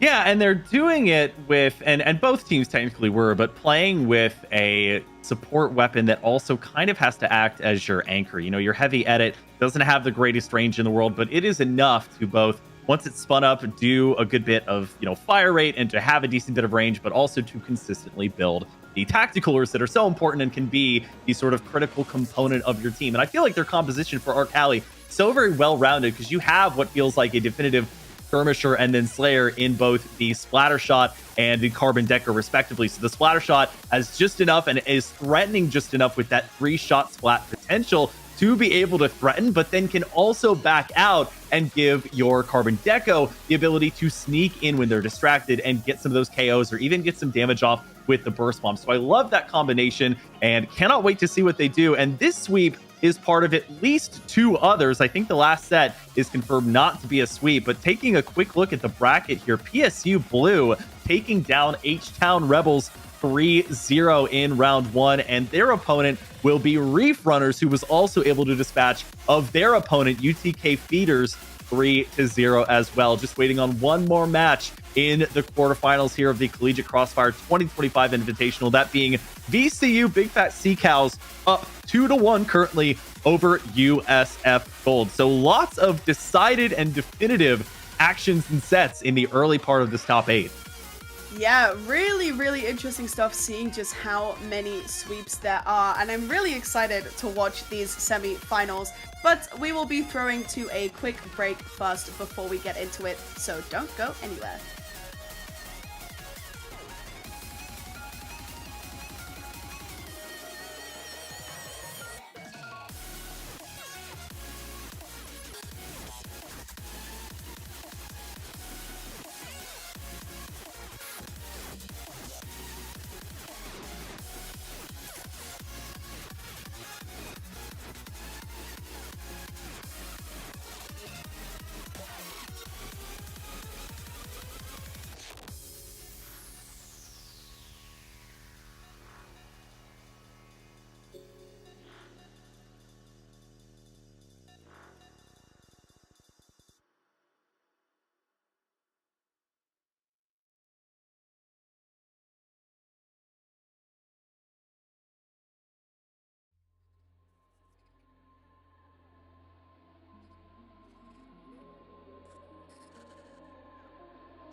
Welcome back, everybody, to the Collegiate Crossfire 2025 Invitational. We have reached round 2, the semifinals here of the top 8 portion of our bracket. Once again, my name is Shiny Hunter Zach, joined by the fabulous Crystal, and after a quite back and forth, one of the more back and forth sweeps that I've seen lately, we jump to the opposite side of the bracket to look at a couple of teams that had no problem with their respective quarterfinal matches, that being PSU Blue and Reef Runners. Yeah, I mean, from what I know, PSU Blue were actually the winners of the last Collegiate Crossfire event that we did do. Very impressive to see. And I mean, already so far getting to watch NA Collegiate gameplay has been so exciting. Like you said, the last set that we just saw on stream here was so back and forth despite it being a sweep, and seeing some rather unique weapon picks come out from both sides as well. As for the structure of semifinals, we will not be going to Turf War this time. Instead, we will be running straight off of counter picks, with the first map being Zones Umami. A very interesting one, being one of the few maps that have 2 zones on them, which is always a unique gimmick that's always interesting to see how players go along with it. But enough talking about this map mode. Let's see what weapons we're seeing from both sides here, and already some very interesting and niche weapon picks from both sides here. Yeah, quite an interesting combination. So we are going to see the heavy edit return, at least on one side. So Reef Runner's going to have the edit. They're going to have a Forged Splattershot Pro. It is a weapon class that has not really seen a ton of competitive action, though it does have, admittedly, quite an interesting kit of, I believe, that Suction Bomb and the Booyah Bomb. And on the opposite side of things, we'll be seeing a custom Explo, as well as a Hero Shot, and, of course, the Ink Rush to wrap things up. So you have some very fast, very aggressive weapons, and it's going to be the job of Reef Runners to try and meter those expectations. But so far, PSU Blue running laps around them with this comp. Yeah, I mean, my eyes kind of drew myself more to that Bamboo in the combination with that reflux, not the reflux, sorry, the heavy edit as well. Really interesting combination. And on the side of PSU Blue, we see that custom Explo as well. Another really interesting pick that we don't see very often. But at the moment, as you can see, PSU Blue had the control for quite a while, but now Reef Runners pushing them back further and further and holding control of this zone, and eventually looking to get the lead in points.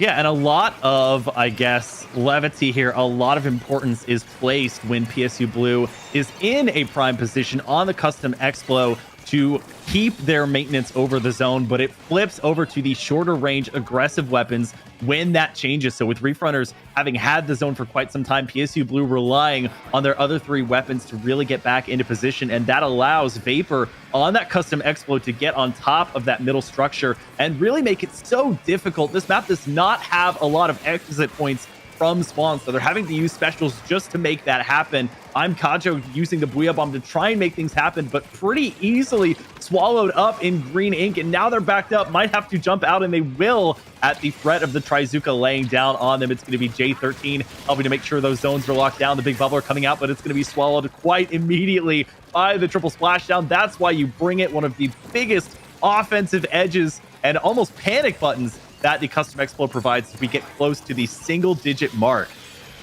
Yeah, the timer is ticking down now for PSU Blue, as Reef Runners do manage to neutralize one of the zones, looking to hopefully get control here, but it's very, very close.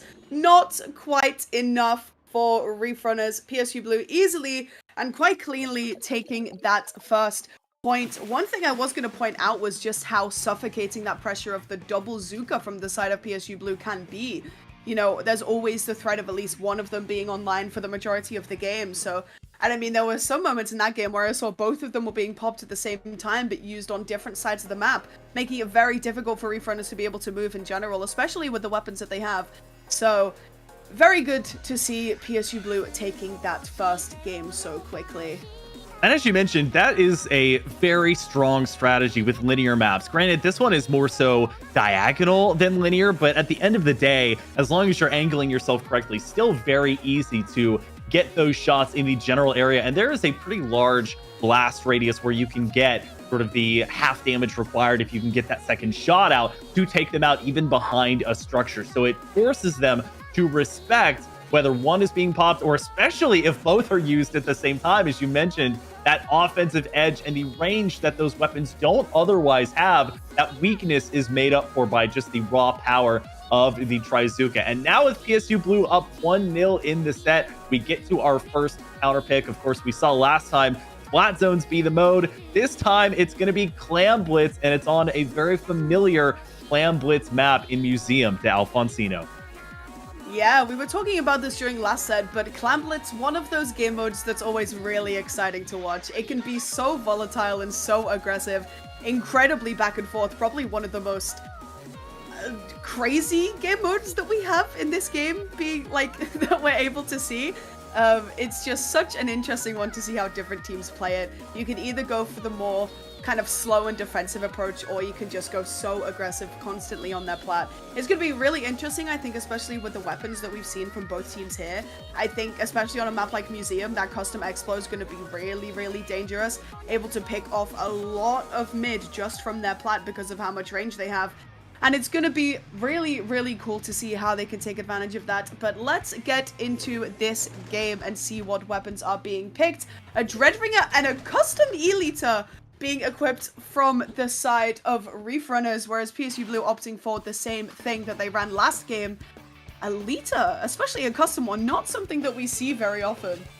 Well, let's get the obvious out of the way. PSU Blue, and they're going to get the first couple of picks. You're only losing one member, but they bring the same weapon composition. It makes a ton of sense. You can use both Trizukas there to basically fire across the way from one high ground to another, whether that's sitting on top of the rotator or it's sitting from one high ground to the other, as we see the first pop of the barricade. But you really need to get with and contend against the ink brush that is likely going to be running around trying to pick up as many clams as possible. And I can see this custom E-leader, in addition to having the beacons as a way to get back into the action quicker, as being a way to sort of track this erratic movement from the ink brush and see if they can get a pick there. They hold, at least Reef Runners do, PSU Blue to just getting the pop of the barricade with that football, and nothing else happens. So just an early take of the lead and nothing more, and that's pretty typical of Clam Blitz.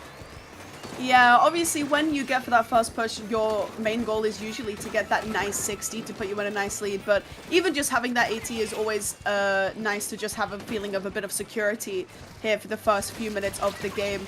Clams, I think, is one that focuses on neutral quite a lot as well and just looking for that perfect moment to push in. But as we can see now, Reef Runners have a lot more control of PSU Blue's plat than they did before. Booyah Bomb getting popped as well. There is also a Reef Sider in the hands of this Dreadringer here, looking to just try and get up on this plat and try and use that Reef Sider to get them in towards that basket.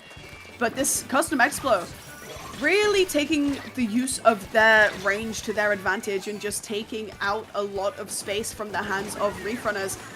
Manages to get a pick as well. Another pick down on the side of PSU Blue. This Roller trying to get in here, but not quite enough.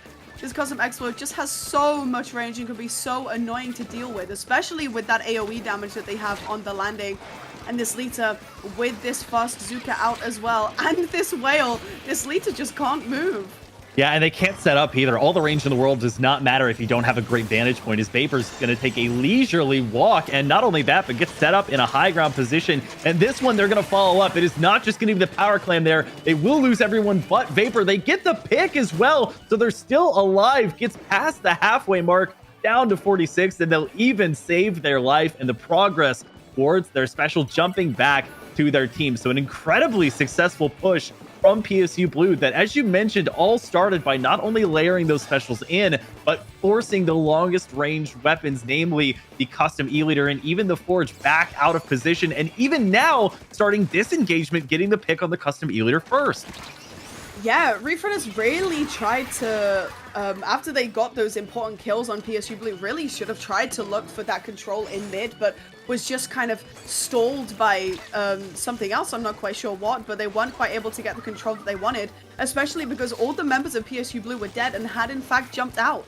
But because of this, PSU Blue were able to get that control of mid back really quickly. And like we just saw now, they even managed to get a bit of a score in as well. While it wasn't much of a lead, they still managed to get a few clams in and just put a bit of pressure back on Reef Runners. This bubble being popped down in bottom left just to try and protect that Roller's life. They're not quite able to find any picks either, but this Brush on the side of PSU Blue looking really aggressive and getting into those important spaces. Another jump out from the side of PSU Blue, just making sure that they preserve their lives. Only about a minute and a half left on the timer now. Booyah Bomb getting popped, trying to take out a bit of space here, but this brush on the flank behind Reef Runners manages to actually get to a cancel on the Reef Sider as well from J13. There's only one member left on the side of Reef Runners, and it's this roller. Unless they can find themselves in a sneaky spot, there's not going to be able to be much that they can do to stop PSU Blue from taking control of their plat. But as we say that, the bubble getting popped towards ramp is really important. It almost felt like both teams were playing chicken there. They were jumping off of the plat, and then they were jumping back to a teammate, and then they would do the same thing over and over again. And then finally, PSU Blue got in position to make use of the 3/4 of their composition that is a short-range weapon, as we see a nice little flick by Squib Kid on the custom E-liter, and that may be the opening that they need with 19 total clams. 2 of those being power clams at the disposal of Reef Runners. We are no strangers in this mode to seeing late-stage comebacks here. Squib having to dodge a couple of shots. It looks like the Trizuka and the last shot is going to take them out. Somebody's going to need to claim that. One person already has a power clam and the other is not in a position. They're holding on to 7 and all 7 of them get taken out along with the carrier being that splat roller there. So tragedy and devastation against Reef Runners, who looked like they might have been mounting a late stage comeback. They're going to have to rebuild all of that up from ground zero. They are throwing the power clam around. Keijo going to throw the Booyah Bomb out, or at least wait for the right time, and they will, Crystal, engage overtime. Overtime now is super important. There is a lot of clams in the hands of Reef Runners right now. And, I mean, manages to get a good few picks as well. This Kraken underneath the basket manages to get a few picks, gets that bubble down, and all they need to do now is just score a few more clams, and there we have it! They managed to take the lead after such an aggressive push from PSU Blue in the last few seconds, managing to get that really important push. And this was what I was talking about when talking about Clam Blitz, is it can be so volatile. It's almost a bit like Turf War, where in those last few moments you can have a really important push with some really nice picks, and your lead can be taken away straight away. And as we saw, Reef Runners did just that.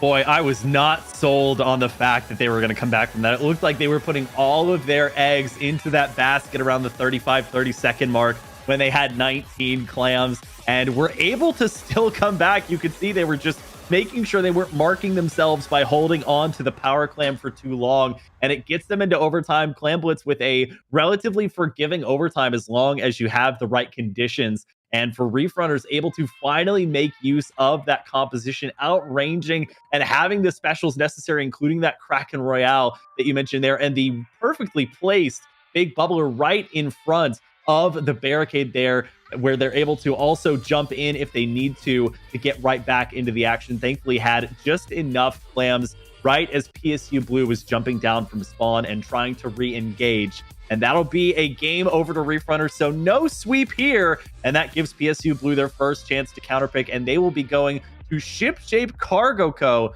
this time for tower control.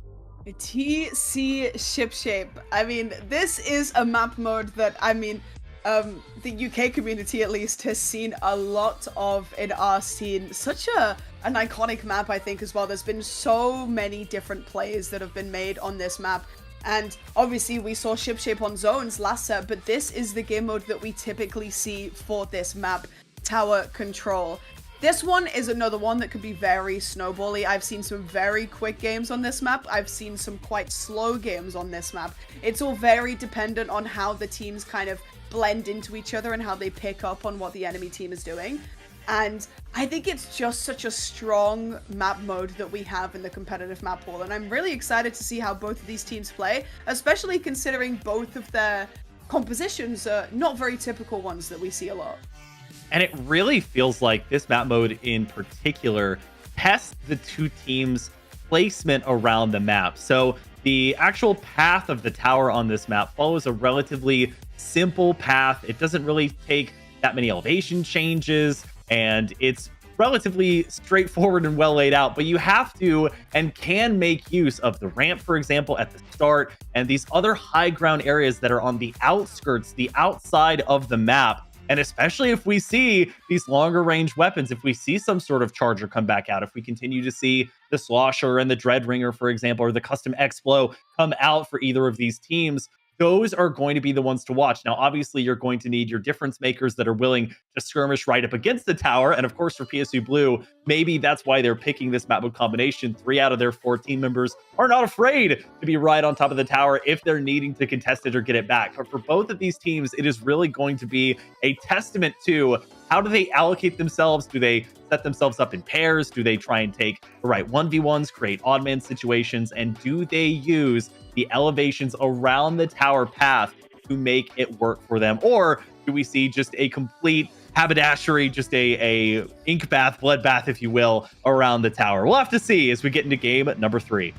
Yeah, I think if PSU Blue is still running that double Zuka comp that they're running, I think that's going to be really important because Zuka is such an effective special on this map. And as we can see, keeping the same composition and Reef Runners opting for nearly the same thing, except we're seeing Red Rum on that VZAP instead.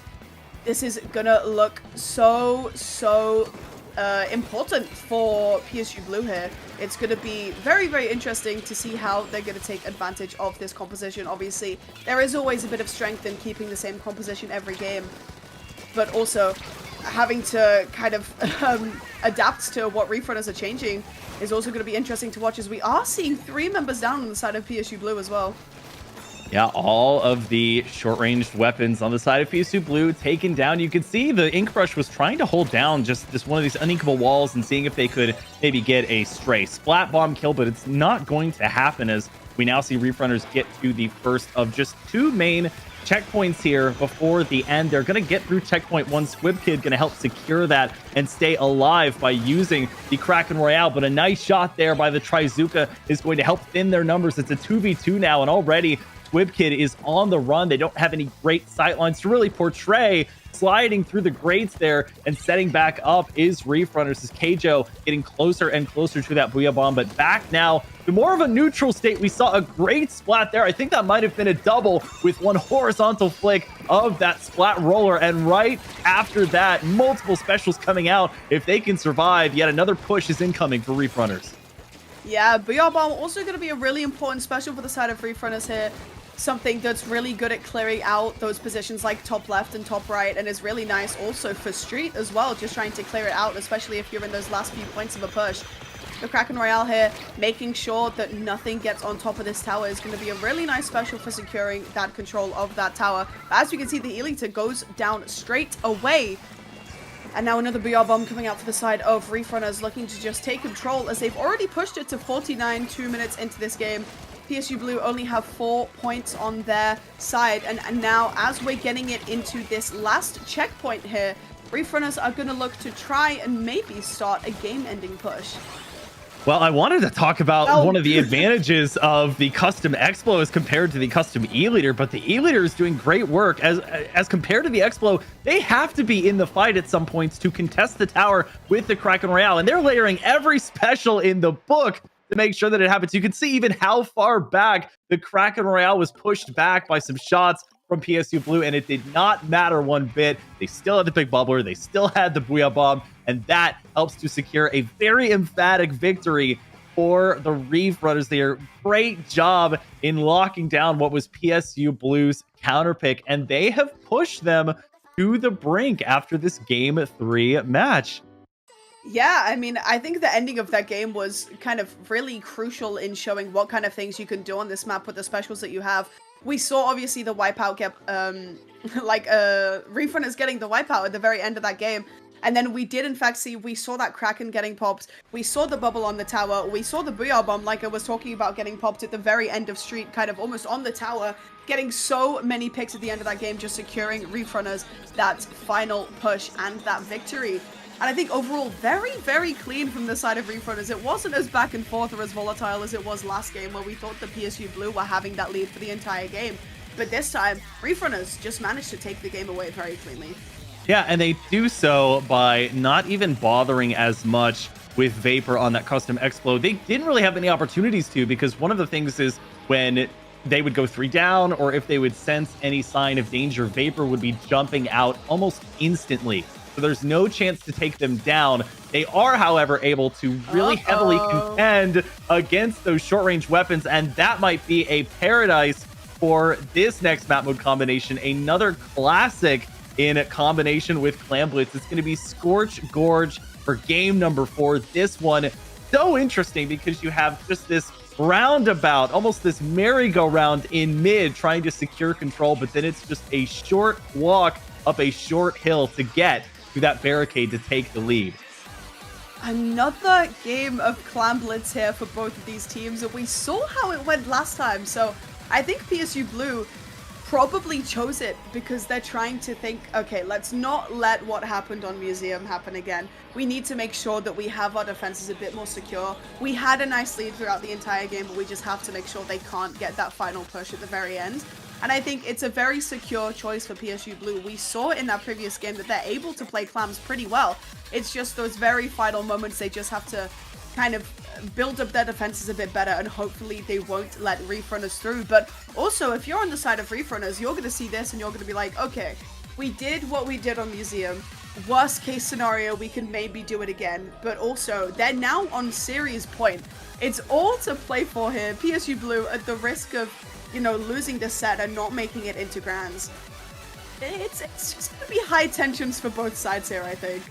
Yeah, you do not want to let Vapor, if you're Reef Runners, get into a position where they can control the high ground. It can be so difficult to get out from your spawn if Vapor is essentially locking down the area. If they are in sort of that court area, they really can only either go down that ramp that comes back up or go all the way to the left to that drop down, which is very predictable and quite a tight hallway. So very interested to see what happens here. We are not seeing that many compositional changes coming out from either side. Vapor still, of course, on the custom Explo, and we are still seeing the custom E-Leader coming out from Squib Kid with the respawn Punisher. The Booyah Bomb going to be interesting as well, and with that main structure there in the middle, you're going to have to be watching out if you're Reef Runners for either of these two shot weapons to be sharking around as both of these teams try to lock down as many clams as they can. Yeah, I think with Vapor on that custom Exlo, it's going to be very difficult for Reef Runners to try and get control of top mid. But also, a lot of ledges as well on this map that the Exlo is going to be looking to try and poke. So I think it's going to be rather difficult, especially for Squib Kid on this leader, to be able to get into the positions that they want to be in. Splashdown down already, another Zuka in as well. Or I believe that was actually just an Explo shot. But PSU already having a very strong start like we saw last time. And this time, they're pushing it past that 80 mark and getting it down to 65. And hopefully, maybe just about reaching for that 60 mark that they want to be at. And they've already pushed past it. It's at 53. Yeah, a noticeable part of that is Jay breaking the ankles of that Kraken Royale, allowing them to survive, even get a pick, and be a distraction while the rest of their team continues this push, which has not yet ended, by the way. Jay, in fact, already there, they have a splash wall set up. They're relying on one of their teammates to get those throws in. Vapor having to play outside of their comfort zone in order to get those clams in. Now Reef Runners breaking out, but Jay still living, still surviving. They have clams, but they're not going to be in a position to continue their push. But that is an excellent starting push by PSU Blue, who refused to quit there. They do allow Squib Kid to get on top of this pedestal, this obstacle here in mid, and the big bubbler is going to come out. Now it's on the side of the rest of Reef Runners to make sure they're in a good position. They do have the power clam available. Cage Joe going to be running back to get some clams as well, and they are sitting on the Booyah Bomb. Are they going to use that as a form of entry? They have the Kraken Royale as well, but they're still kind of losing control here in mid. They're not able to even set up this push, let alone make the push itself. Yeah, Booyah Bomb out now for the side of Reef Runners, just trying to push back PSU Blue. And we were talking about Jay on this brush. I mean, I just think the movement is so impressive to see. Consistently dodging all these different pieces of utility, the specials, the sub-weapons. And it's so fun watching brush players play this game. It's just such a unique weapon class that you can almost just have so much fun with. But here we go. Another Zuka out for the side of PSU Blue. They don't have clams on their side though, so while it was looking like they might be looking for a push, they don't have the clams to be able to do it. And while there was a trade, 2 members down now on the side of PSU Blue. Jay just lurking around in mid here. I think Jay is the main one that's going to be causing a lot of pressure for the side of Reef Runners. They want to be able to get this space in mid, but they just don't know where this brush is lurking. And now, all the way through onto their plat, manages to take down the E-Liter as well. And now the roller popped a bubble, looking for a bit more defenses here. A whale comes out for the side of PSU Blue also. And now they're just looking to push up, and the roller manages to get one, but the brush is still alive. And if you're on Reef Runners, this is the main weapon that you want to be looking to try and take down. And they do manage to do it, but that power clam is so close to their basket. Are PSU going to be able to get it in? Yeah, the brush is the major threat. I mean, they were threatening going onto that grate, walking up and just taking out the custom E-leader for maybe 10 seconds before they actually did it. But that's a big pick there. Anchor on anchor violence as Squib Kid is going to take down Vapor and see alongside this Booyah Bomb if they can make something happen. They do have the cooler as well, so they're going to get buffed from that perspective as well. Red Rum trying to decide where to set up and see if they can get around this side here while picking up some clams with Jay still being that persistent sort of gnat or mosquito style of gameplay where you always have to worry about where they're going to be, even though they have to be so close to you in order to make an impact. They do get a couple of picks, but Reef Runner's just not getting in a position where they can get enough clams to even make a push in the first place. Yeah, I mean, only about 1 minute left on the timer here now, and Reef Runners haven't been able to make a push yet. But as we say that, a lovely pick from Squib Kid here on this Lita, finally managing to get that control up in top mid. But Jay is immediately back up there and managing to take one down. J13 getting a crucial pick as well. Less than a minute left now. The Kraken does get popped from the Lita also. This is where we saw Reef Runners manage to get this lead back, but they need the clams in their hands. PSU Blue have so many clams in their pockets right now, including a power clam on the side of J13. Unfortunately does fall down though, and I'm starting to get a bit of deja vu here from Museum. Vapor up in top mid, manages to go down as well. Reef Runners have the control of mid here, but they need the clams. They don't have enough just quite yet to be able to take the lead. I think this is going to be super, super close here. And they're scrambling to get what they can. The cooler's out, and they finally have a power claim built up. The Kraken Royale is also online for Squib Kid if they want to use it. Under 10 seconds left to go. The cooler's effect still activated. They get the pick onto Jay as well. They're going to go into overtime here. It's a flurry of suction bombs on the left-hand side. So they're going to opt to go onto the right-hand side. 21 clams in total. Throwing out the Booyah Bomb and throwing out the Tactical as well. The jump in. Can they get the pop? And they will. Protected by the big bubbler. They're going to have the Kraken Royale protecting them as well. 3 down. It's just going to be the hero shot left. They get the power claim, and they need 2 more clams, and they should be able to and will cement a comeback victory that's going to send PSU Blue home as Reef Runners moves on to the winners finals. Wow! I mean, I know we saw it also last game on Museum, but that push, if anything, was more impressive than the one previously. Going from completely nothing all the way up to 31 points. I just know that PSU Blue are going to be so disappointed in that. They had such a strong lead to begin with, and they were holding on for so long, but there's something about Reef Runners just really, really taking advantage and thriving in those overtime situations, making sure that when there is that high pressure during that overtime, that they take advantage of that and they're able to get those key crucial picks. I know I said I was getting deja vu, but wow, that was really impressive to see it a second time.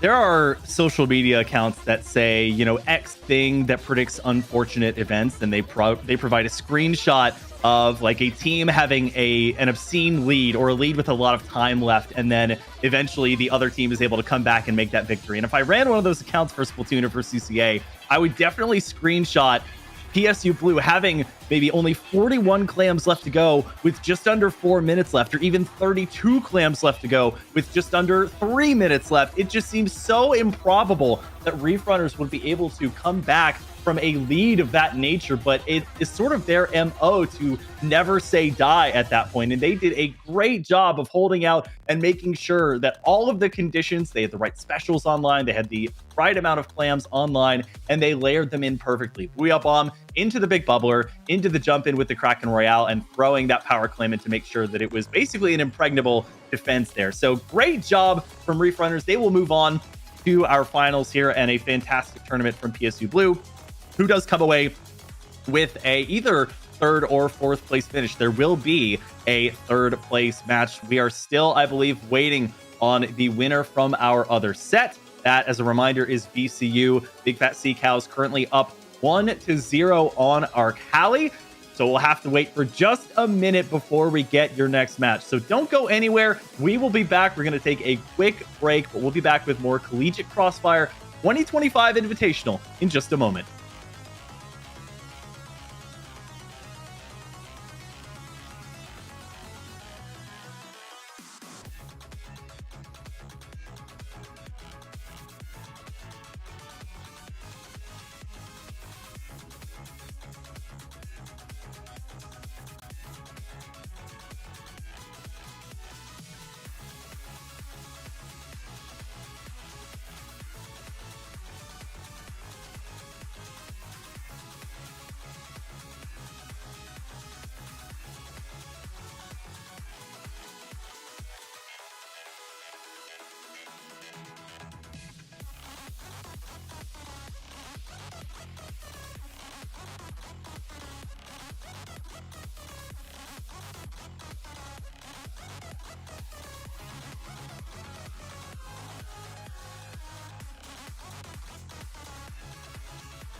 No, no, Mrs. Benson, nothing's wrong. We're just checking, that's all.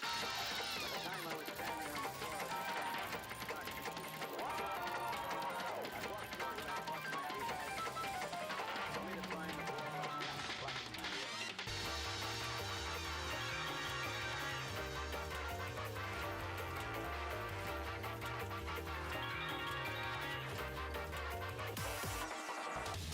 Electronic warfare. Command and control.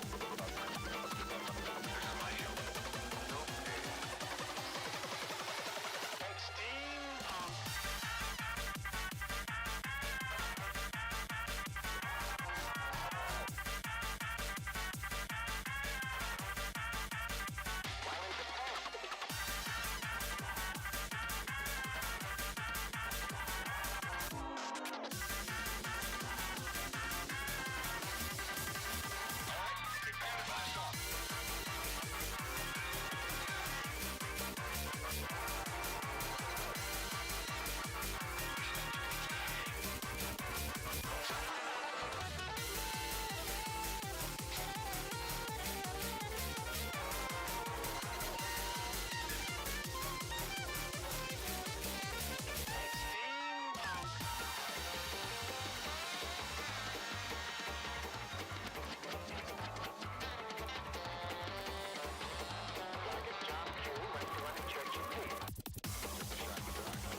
They want me to get out.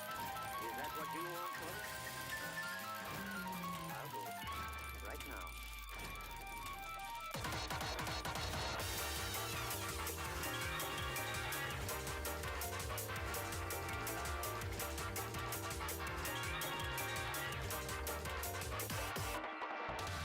electronic warfare. Command and control.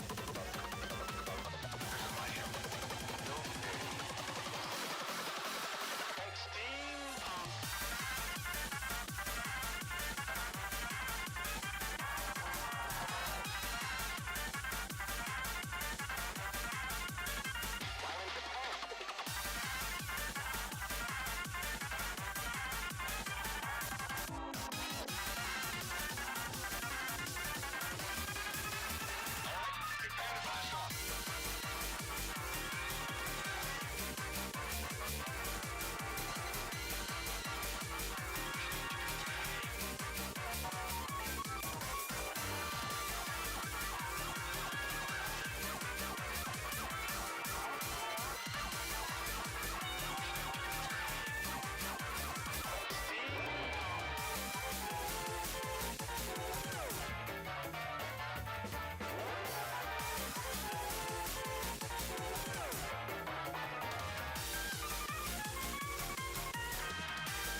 Hello, everybody. We are back for a surprise in-game look, a live look at Game 5 of this best-of-5 set in the Silver Bracket semifinals. So we're swapping over to the Silver/NSC side for our UOWAWA versus Portsmouth Paladins match. Crystal, super exciting to get to catch this one. Yeah, really exciting. I get to watch some teams from my region. Really exciting. Two teams I'm very familiar with. Two teams I've actually played against myself in my time in NSE. Very exciting stuff. We have Portsmouth Paladins and UOWAWA, like you said. Two very strong teams in NSE over the past few years that I've been playing. And as we can see, we have some very nice weapon picks from both sides. Obviously, we will be seeing the Wellstring from the side of UOWAWA with a very, very well known for that Wellstring. And then on the side of Portsmouth Paladins, we will be seeing J-Blast on that Custom Blaster, I believe. Dreadringer, Pencil, and that was an Arrow Spray I did see on their side as well. So there's a chance that's Jess on that Arrow Spray. I haven't quite been able to catch it yet, but as we can see, Portsmouth Paladins already in the lead on Rainmaker Crableg. This 52 going here, fighting this Custom Blaster. Not quite able to take it down, however. And yeah, we're just seeing some fights go back and forth here, while Portsmouth Paladins still do have this lead as UOWAWA are trying to take it back. And clearly a back and forth set here. I'm so interested as we see a splat and then the 52 get taken down there by the Dreadringer. The Arrow Spray, this kit having the Fizzy Bomb and the Reef Slider. So two Reef Sliders on the composition here for Portsmouth Paladins, joined by the Dreadringer. And they also have the Custom Blaster, which we got to see a bit earlier. That one's going to have the triple splashdown. I believe that's what took the 52 out just a bit ago. And a maybe more traditional composition rounding things out as we see now the Reef Slider get taken down by the 52. That's a full wipeout. And now here comes UOWAWA. Should be able to pretty easily secure the pedestal here, but they of course will have to re-break the Rainmaker, and the tie goes to the team that originally got the checkpoint first. But this 52 carving out a path, and you can hear them on stream popping off a full wipeout there, and this is going to do it. A well-deserved yell of celebration from UOWAWA as they cap off a set in which they are knocking out Portsmouth Paladins and will send themselves to the Silver Bracket Finals. Very, very impressive stuff. You can hear just how excited the players are, and I mean that's very typical to come from the UK scene, especially. You know, very excited, very loud, pop-offs left, right, and center, and good to see UOWAWA make their way into those grand finals. A team that's actually come first in both Winter 2024 and Spring 2025 NSE. Very, very strong team overall, so very expected to see them in the finals. So yeah, I'm really excited to see how these finals are going to go, and I believe they're playing Risco Royals, if I remember correctly. They are, and this one is going to be a knockdown, drag-out. Risco Royals coming in third in Division 1, so these two teams should be very familiar with each other. Spring 2025, though, being their first ever season in NSE, so a relative newcomer, showing that they have what it takes and proving that they deserve to be here. Their path was not an easy one, but they made it look easy. 2 straight sweeps to lead themselves into the finals. One over the number 5 seeded Solent Cardinals, and one over the surprise upset number 8 seed UWEC Stags, who were able in round 1, the quarterfinals, to take down the number 1 seeded Tentacle Nuke inbound 3-2, and they secured themselves a spot in the finals. This one should be great. UOWAWA technically favored by placement, but just based on how these two teams have performed so far, it is really anybody's game. Yeah, 2 players I'd like to highlight on the side of UOWAWA are both Pick and Snowy, both 2 comp players and 2 very, very good players overall. They're definitely the 2 that we see the most of when it comes to players that really shine in these games and really kind of help out that team the most. Whereas on Risco Royals, not too many names that I recognize, but also from experience, I know that they've done particularly well, and I mean, they found themselves in the finals of Silver Bracket, so obviously they must be doing something right. And we will be using, of course, the Grand Finals map pool. That means we will be continuing on with counterpicking, but we have to start somewhere, and that somewhere is going to be zones on Mako Mart. A pretty standard map mode combination. Mako Mart, in general, a very versatile map. It handles quite a few different zones. I mainly see splat zones and tower control and clam blitz. Don't see it, I guess, as often on Rainmaker, really, but with it being such an accommodating map and with it being splat zones, one of the more neutral possible modes to play on, there's nothing, I think, more fitting for these two teams to play out in our grand finals here. And as you mentioned, a great composition looking at it for Uawawa. Very interesting, having things like a Wellstring, which is going to put on a lot of pressure. The Dreadringer, which has been kind of a star player for a lot of these teams here today. And then a Rapid Blast for Pro Deco for a bit of range and pressure, some poke, and then the Splat Roller to round things out, giving them a bit of an offensive edge up close, but also that more defensive special to utilize. Yeah, definitely. And I mean, another player I want to point out on the side of Uawawa is Wither, actually. A Wellstring player, also plays the other bows as well. Very interesting picks that we also don't see a lot in comp, but can be very, very annoying to play, especially on modes like Rainmaker, when you have that extra pressure for that barrier pop. But overall, both two very well-rounded teams, and it's going to be very exciting to see them play. I don't know if I've seen them play against each other in NSE so far, or if they have played against each other yet. But yeah, it's going to be very, very exciting stuff. And we get to see a look at the roster here for Risco Royals. 37, Faded B, Space, and Z34. Very interesting. I love the logos as well. They're not dissimilar from each other. Kind of that sort of wolf slash tiger, just general aggressive animal aesthetic there from both RHUL Esports and Warwick Esports. So should be a great one. It looks like the teams are in the lobby. Just waiting for maybe one or two more folks to join before they get set up here. But overall impressions of the tournament so far, I mean, mainly we've spectated, of course, the CCA side of things, the North American side, but super interested. I know, Crystal, you have a much better perspective of the European side than I do. What can you tell me about NSE in general and how these teams, like to fight and sort of the rivalries or the preferences of these types of teams and players?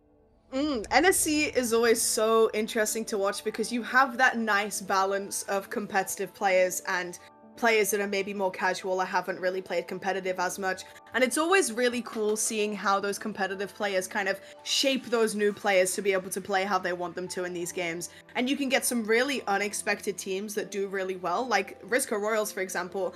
They have a comp player on their side, Z34, and the other names I don't really recognize, but they've done really well for themselves overall.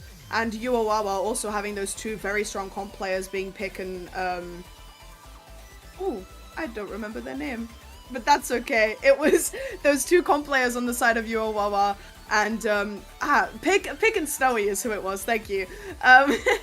And being able to shape the rest of their team to be really, really good at the game. It's always really, really fun to see. And I think with NSE, you do tend to see more typical competitive team comps than maybe we do with the CCA side. I know we've seen some very kind of interesting weapon picks and very niche weapon picks from the CCA teams so far, but unless there's a player that has a specific niche weapon that they want to play, you do tend to see those typical weapons. I know Z34, Mint Decapitator player, from my memory anyway, so we're going to be seeing more of that weapon, one that we spoke about earlier, being so important in aggression, but also very nice for defensive reasons, with that bubble, has some nice paint coverage as well. So NSE overall, it's some teams can be quite unexpected and can really just come out of nowhere, which is always really cool to see. And obviously there's a lot of teams as well. We have 2 divisions, typically 8 teams per division. And then also with group stages, there could be more than that. We've had maybe up to 30 teams in NSE at some point, which has been really, really cool. So very big fight. My favorite part about NSE is always when I run into some of my comp friends during some of my sets, and I'm like, oh, hey, good to see you here. And then we just get like 3-0'd by them, which is always fun. But not always. But we do see that most of the members of both teams are in the room right now, just waiting on some things to get confirmed and for the lobby host to obviously pick which sides everyone is on. But yeah, I am excited to get to see some NSE gameplay. I think, Zach, maybe for you this might be the first time that you're seeing some of the UK University gameplay, so I'm excited to see what you think.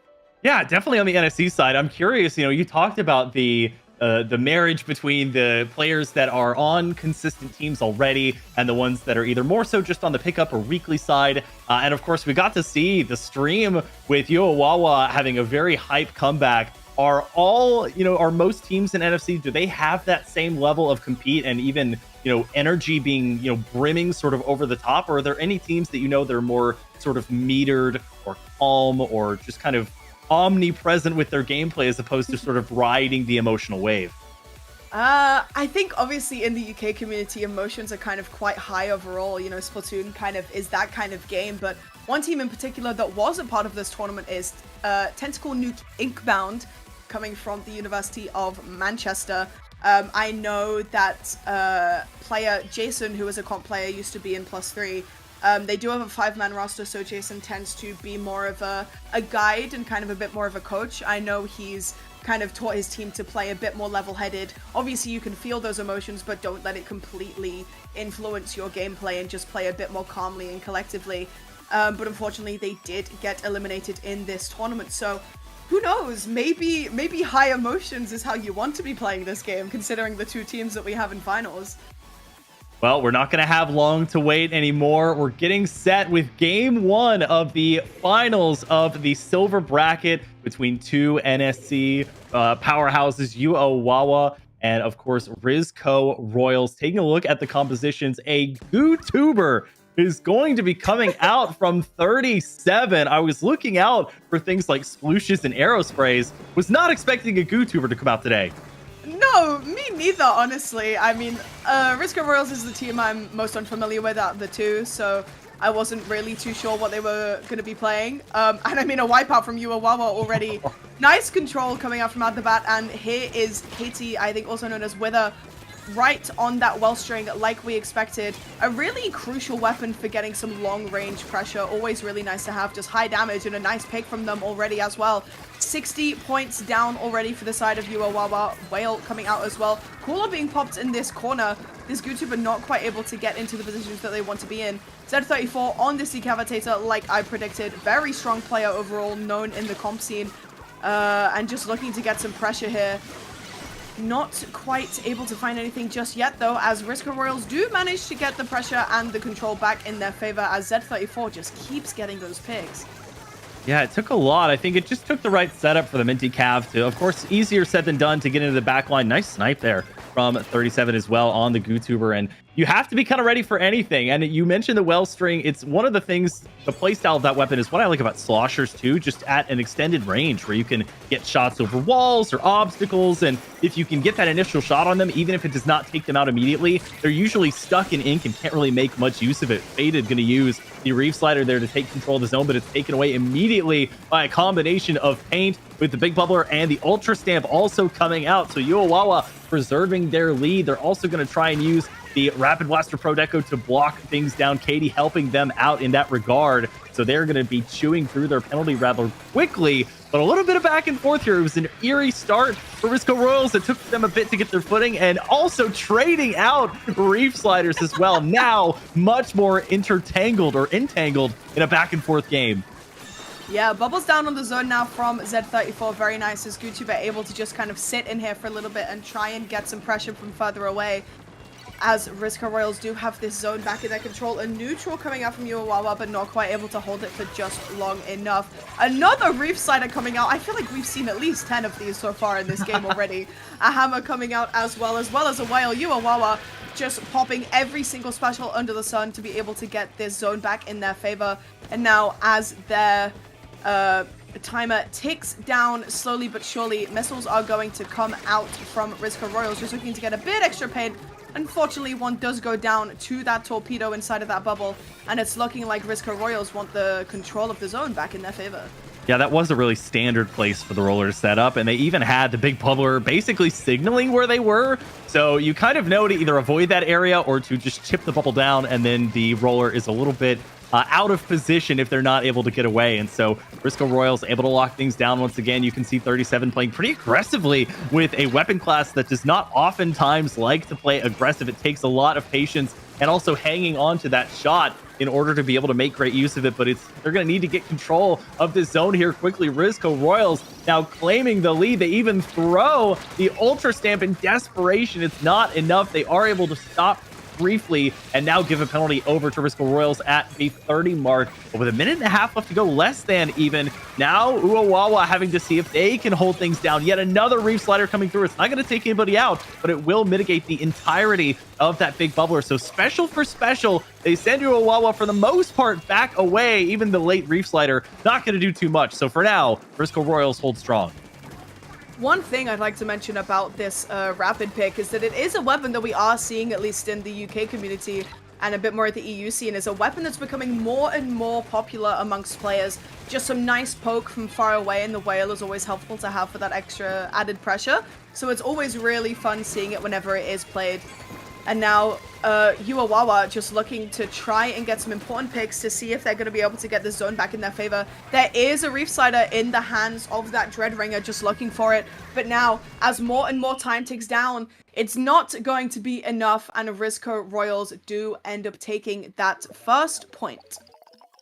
Another back and forth game. We've seen a lot of them. I mean, I hate to harp on that point, but it really does mean that these teams are getting control and they are showing signs of being defensively sound up to the point where they either have specials built on them that they're not able to compete with. They get out specialed, if you will, or somebody like Z34 is able to get into the back line and sort of wreak havoc and distract the defending team away from the objective. It's an all too common strategy that is effective and used frequently for a reason. And so Risco Royals doing a great job of locking down some of the main threats that you mentioned, Crystal, specifically the Rapid Blaster Pro Deco being one of them that's able to poke at range, the Wellstring in that same category of being able to stay mostly outside of the action, not even really, since they have the Ultra Stamp, not using it in its main form, just throwing it at the zone to see if they can put some paint on it and maybe get the stray splat if they're lucky. So now we, of course, go into counter picking, and Uawawa going to have the chance to counter pick. We've seen different strategies employed. Some teams have liked to stay with splat zones. We've seen some others go mainly to Clam Blitz as the next mode, the departure there. But this time it'll be TC that we go to, and it is a very common, nice, neutral map to lend itself for Game 2. We've seen 2 maps like that in a row, but this time it's Hagglefish Market TC for Game 2. Yeah, very interesting picks, and something that's slightly off topic that I've just realized, but we have 2 players that I'm actually very familiar with in this lobby, one of them being Z34 from Risco Royals, and one of them being Katie or Wither from Uawawa, because I actually played with both of them during Splat Legacy when we had the NSE Players Show match.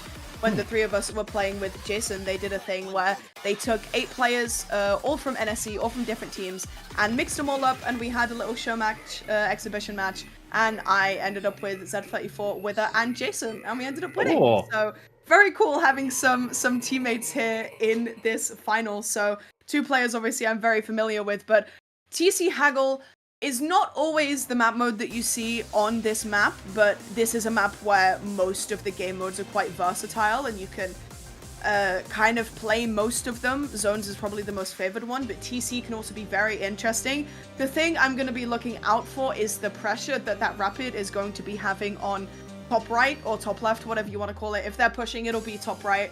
When, on in the player's spawn, that kind of top right tower is going to be really difficult for the enemy team to hold.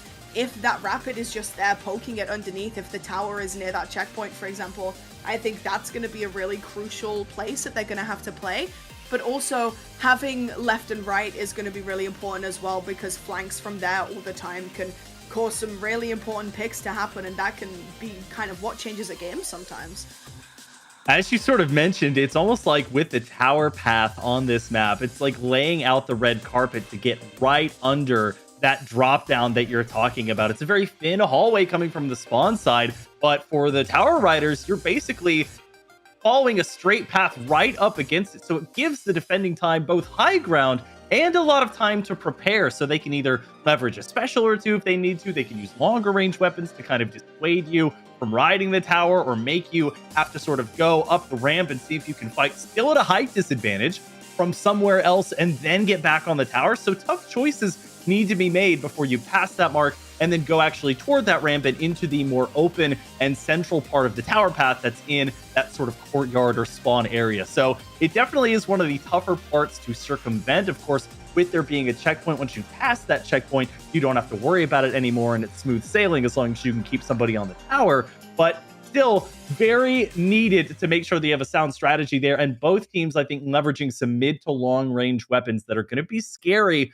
that can stay away from the action but still have an impact on the tower, whether with their main weapon or their special. Yeah, absolutely.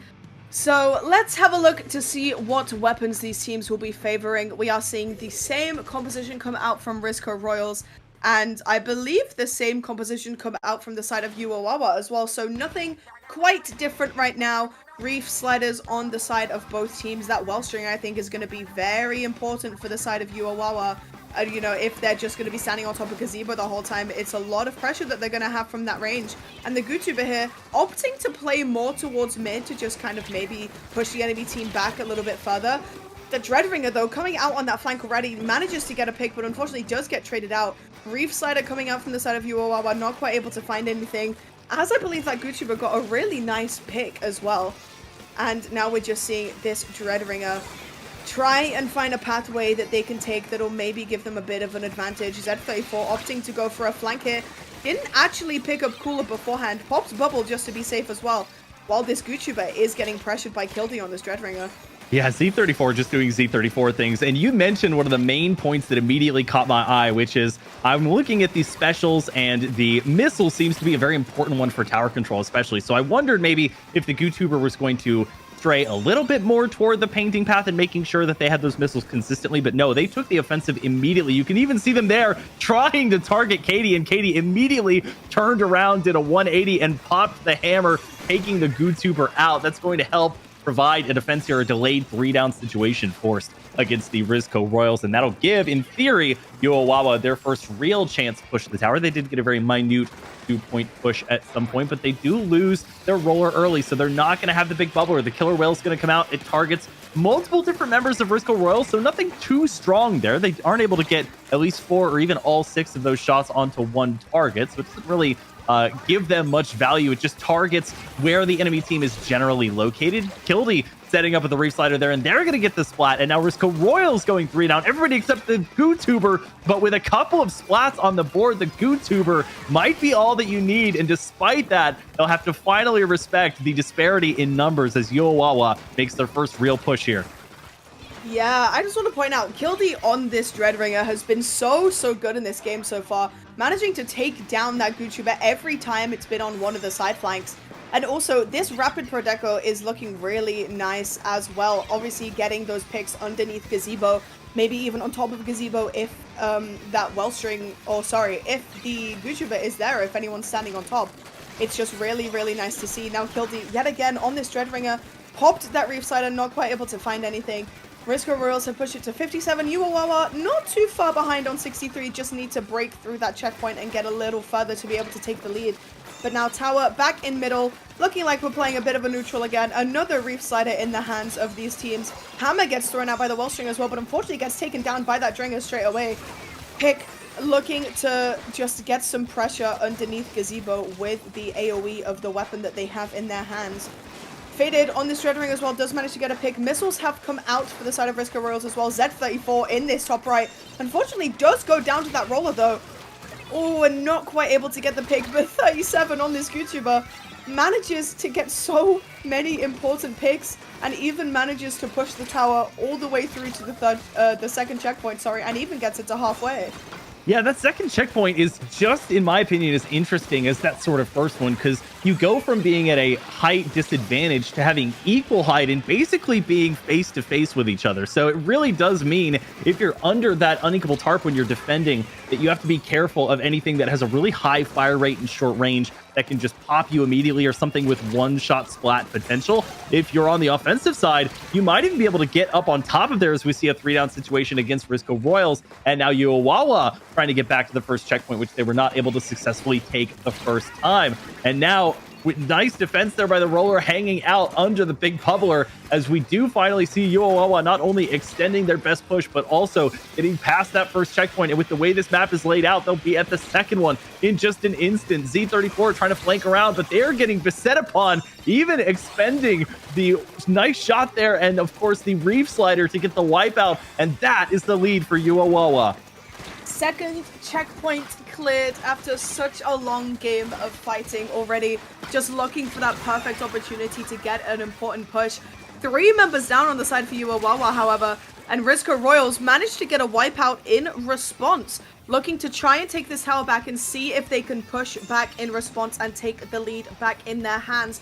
However, they have almost the entire map to get across in just in 10 seconds and in overtime before they can get that lead. Missiles in hand, managing to get some nice damage onto some of the members of Uawawa. Bubble in hand for Z34 as well. Might be looking to put it on top of this tower when it gets towards top right. And I mean, just some really, really tough pushes here and there coming out.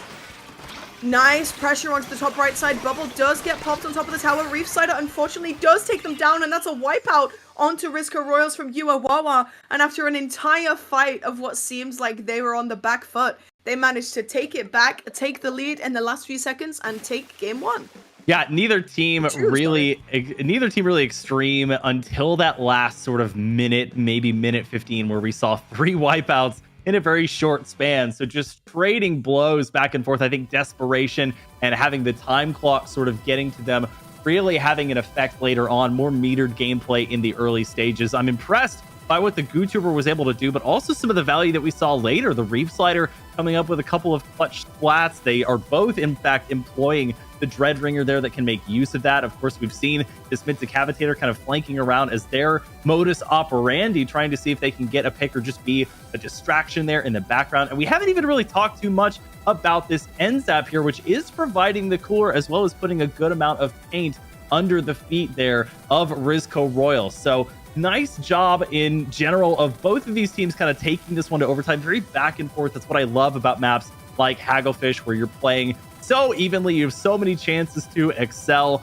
Even seeing the roller there getting a couple of nice splats, not playing as obviously as I think we saw on Mako Mart, playing under that sort of drop down area that not many players I think are falling for that much unless they're in a really desperate state. So after that one, should be fun to see what the counter pick is here in our silver bracket finals and what weapon compositions come through. We saw, of course, the Wellstring being pretty impactful, threatening with that Ultra Stamp a couple of times. We've traded out 1-to-1. So now it is going to be a counter pick for game number 3. Yeah, I think maybe the closest set that we've seen so far. We nearly saw that response push at the very end that went into overtime from Uawawa. And I mean, it's just so difficult to tell with teams like this. We've seen both of them on different maps, different game modes, and we've seen how they like to play. It's just going to be really up to, I think, how they adapt to each other and kind of how they respond to what the enemy team is doing. I mean, they just have so many different weapons on both sides that are so volatile. You know, I think that Wellstring on the side of Uawawa is really important at just getting some nice picks at long range. We have that Rapid as well that's also really nice at just getting some AoE in long range. You mentioned the Zap, which I think is also a really key part. I think a lot of the times when we think cooler weapons, we, at the moment at least, think of either Pencil or Heavy Edit, but having a more supportive weapon like Zap being your cooler carrier is always really important. It's nice to just have that additional paint as well as something that can also still fight with the team. So I don't know, I'm very up in the air about how I think this is going to go. I think it is just going to be down to what map mode they counterpick, so I'm interested to see what they're going to pick. Rest in peace, my beloved Tri-Nouveau. Doesn't really see much play these days. Big Tri-Slosher fan, just not putting out what some of these other amazing cooler weapons can. I feel for the cooler weapons that don't make it out in these meta compositions, but we have seen a good amount of what you could call off-meta weapons that have been played. I mean, I've loved seeing things like even the Forge Splattershot Pro, which, as I mentioned previously, does have a good kit, but just the main weapon itself is really not there right now.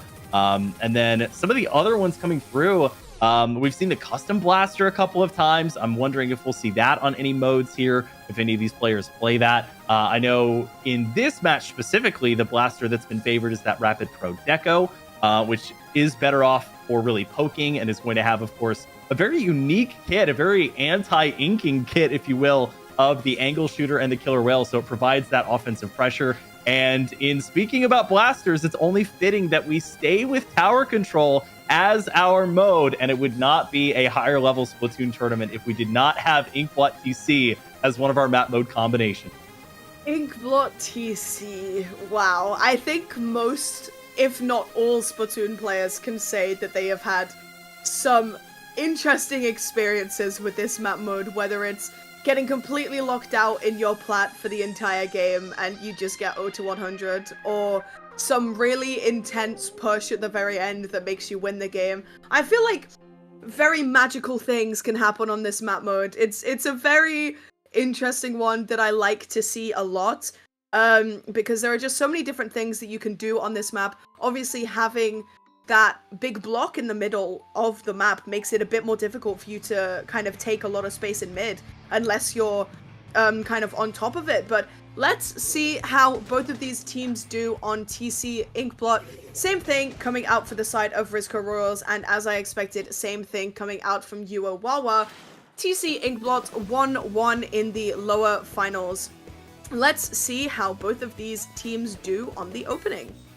So that does mean, again, we are just going to have the one cooler weapon on the field, and it will be the NZAP yet again. So no heavy edits, no pencils, and already a couple of early picks. It's just going to be 37 and the NZAP left, but they're going to trade out with two of their own. So two early players going down on both sides. That's not really going to mean much in terms of objective progression, but it is going to mean a lot in terms of getting the specials off. Yet again, we see these Dread Ringers trading out these Reef Sliders back and forth. Z34 trying to cause chaos in the backline here. No targets left, as Risco Royals has done a fantastic job of clearing out mid. Of course, the Wellstring trying to maintain any sort of presence with the purple ink that they might have, but they're going to pay dearly for it, as I believe it's going to be the Mint Decav yet again that's going to get on top of that overlooking court and is going to help to force a wipeout.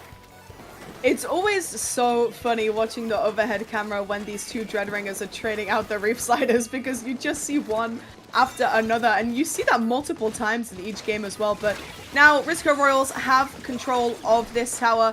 A Reef Slider coming out just as I was talking about it. They're looking to just try and break this the second checkpoint, but not quite able to do it. I believe they were literally 1 second away from being able to break that second check, but Yuo Wawa doing a good job of being able to stop them from doing that. Now looking to have the tower in their control, as they do also have control of mid, while the rest of Risco Royals are just hanging back in their spawn, trying to delay a push. Apart from Faded on this Dreadringer, who is right up in there getting many picks, some very important picks as well, and just trying to hold the paint in mid and hold this control, as Yuo Wawa try to hold control of this tower yet again and contest another push, and hopefully this time push past that second checkpoint. Yeah, these shorter range weapons are really having a difficult time with the Wellstring. They're able to sort of sit there and plan their perfect shot, while the weapon that they're accosting is having to duck and dodge and play very aggressively, as we see a great couple of splats there by the Mint Decav. C34 getting a couple that's going to help to cause a wipeout against Yuo Wawa. Even a delayed pick there onto the splat roller that's going to technically be 5, and Yuo Wawa truly backed up now into their court and overlook area, as Risco Royals looking to extend their lead. They do lose their Dreadringer early though. Gregory trying to see if they can get a pick. They are going to trade out, and that's going to help to be a 3-down situation, as the YouTuber are going to have to respect that and get out. Not going to jump all the way back to spawn, and as a result will pay the price. The roller going to take them out, and it's looking like in addition to the defense there by Uawawa, they may be able to finally keep this push going. Yeah, Uawawa are getting some really important picks, but just not quite able to get the pushes that they want to onto this tower. Barely making it out of mid, and just now getting past that first checkpoint. It's looking really, really tough. 37 managing to trade with Archive there. Very, very impressive. A Gutuber trading with a roller, not something you see every day. But KT now on that well string, trying to hold on to tower, but Z34 is ready and waiting for any jumps that may be on top of it. And now Uawawa not quite able to push as far and even make it to that second checkpoint like they were hoping to. But with about a minute and a half left, it's up to Uawawa to try and get those important picks and get a good push in their hands. But then it's also up to Risco Royals to be able to hold their defenses and hopefully take the lead in this set. Z34 was sitting on the right-hand side of our screen for what felt like 10 seconds there until a teammate came over and spoiled their positioning and got them splatted. The NZAP is also going to go down, so it's all kind of going a bit wrong for Risco Royals here, who were hoping they could get the advantage, but Z34 getting their revenge instead, taking out the wellstring before they're able to throw their hammer. And now the continuation of the push here halted a bit as Gregory trying to see if they can carve a path out. Now at the second checkpoint, seeing if they can get through it for the first time here. Playing around with Z34, they're not quite able to take the splat, and so it's just going to be the Rapid Pro Deco left on the board here as the NZAP tries to claim the tower and get on board. Still tons of map control left in mid here for Uawawa as they try to play around that. Two specials, though, online and ready, including this big bubbler that goes out. And we'll see if the Reef Slider is going to be followed up with that Faded, hanging onto it to see if they can keep the momentum. They will use it, and they are able to just take out Gregory. They might have had a bit of chip damage on them already to use that extra range to get the splat there. 10 seconds left to go. Everything even. Uawawa having to see if they can get back on the tower. Yeah, not many seconds left now, and as we can see, Uawawa managing to get some really important picks here on the side of Risco Royals. Those Tenta missiles coming out as well, making it so that they have to kind of dodge around them a little bit. Hammer has come out from the wellstring as well, but the Reef Slider coming out from Risco Royals manages to take down that wellstring as soon as they pop that hammer, and they will be able to take control of that tower back and give themselves that point. One player I really want to point out from that game was Z34. We've been talking about him a lot on this mid decavitator, but looking so clean in just the picks that he's getting at the times that he's getting them. It's just super important for Risco Royals and is really making some of their plays as good as they can be. And I think it was also one of the things that was really stopping Uawawa from being able to get the pushes that they wanted, was Z34 would just appear from a random side and would just get, even if it was just a trade, he'd be getting picks when the other team wasn't expecting it. And also, especially when he had that bubble, he'd be going up into their bats or onto their plat, placing down that bubble and just getting those really important kills, and they couldn't do anything about it because they couldn't hit him through bubble. And unabashed in their gameplay, right? It feels like KD was one of the main win conditions for Uawawa, getting them in a position to where they could set up and make use of the wellstring and setting it up over walls or any obstacles that they might have. But that condition was met handily by Z34 and the rest of Risco Royals, who were trying to close it out in game number 4. The counter pick is already in from Uawawa, and we're going to Rainmaker, and it is on a relatively common Rainmaker map in Undertow Spillway. Should be a ton of fun here to see this one come through. I love watching Rainmaker on this map. You usually see teams, if they have the positioning, go all the way to the left, hit that first checkpoint, skirmish a little bit around if they have some contention from the defense, and then either take that uninkable bridge or go sort of around that half pipe, that sort of horseshoe on the side. If you're really desperate, you can take the right-hand side pedestal and get that checkpoint and then back off. It's probably going to be very difficult to take that sort of 90-degree uninkable ramp all the way up. But if you can, lots of dividends to be paid. I'm very interested to see Uawawa and how they set themselves up. Maybe Katie taking that overlook high ground. It does give them a great view of basically everything. And even if Risco Royals tries to hide behind that sort of divider that separates the middle of the map, should be an easy spot to pick people off with a weapon like the Wellstring. Yeah, I am honestly really not surprised that Uawawa have counterpicked Rainmaker Undertow with a Wellstring on their team. This is, I think, actually, this is the first game of Rainmaker that we're properly seeing out of all of our sets today, which is going to be really exciting. But one thing that you need to be careful of if you are Risco Royals is the pop pressure that this Wellstring has. You do not want to be going for pop if a Wellstring is nearby, because if you go near that shield, you will die. And as we can see from the map, I was right. Uawawa do manage to get that pop almost immediately with the power of that Wellstring.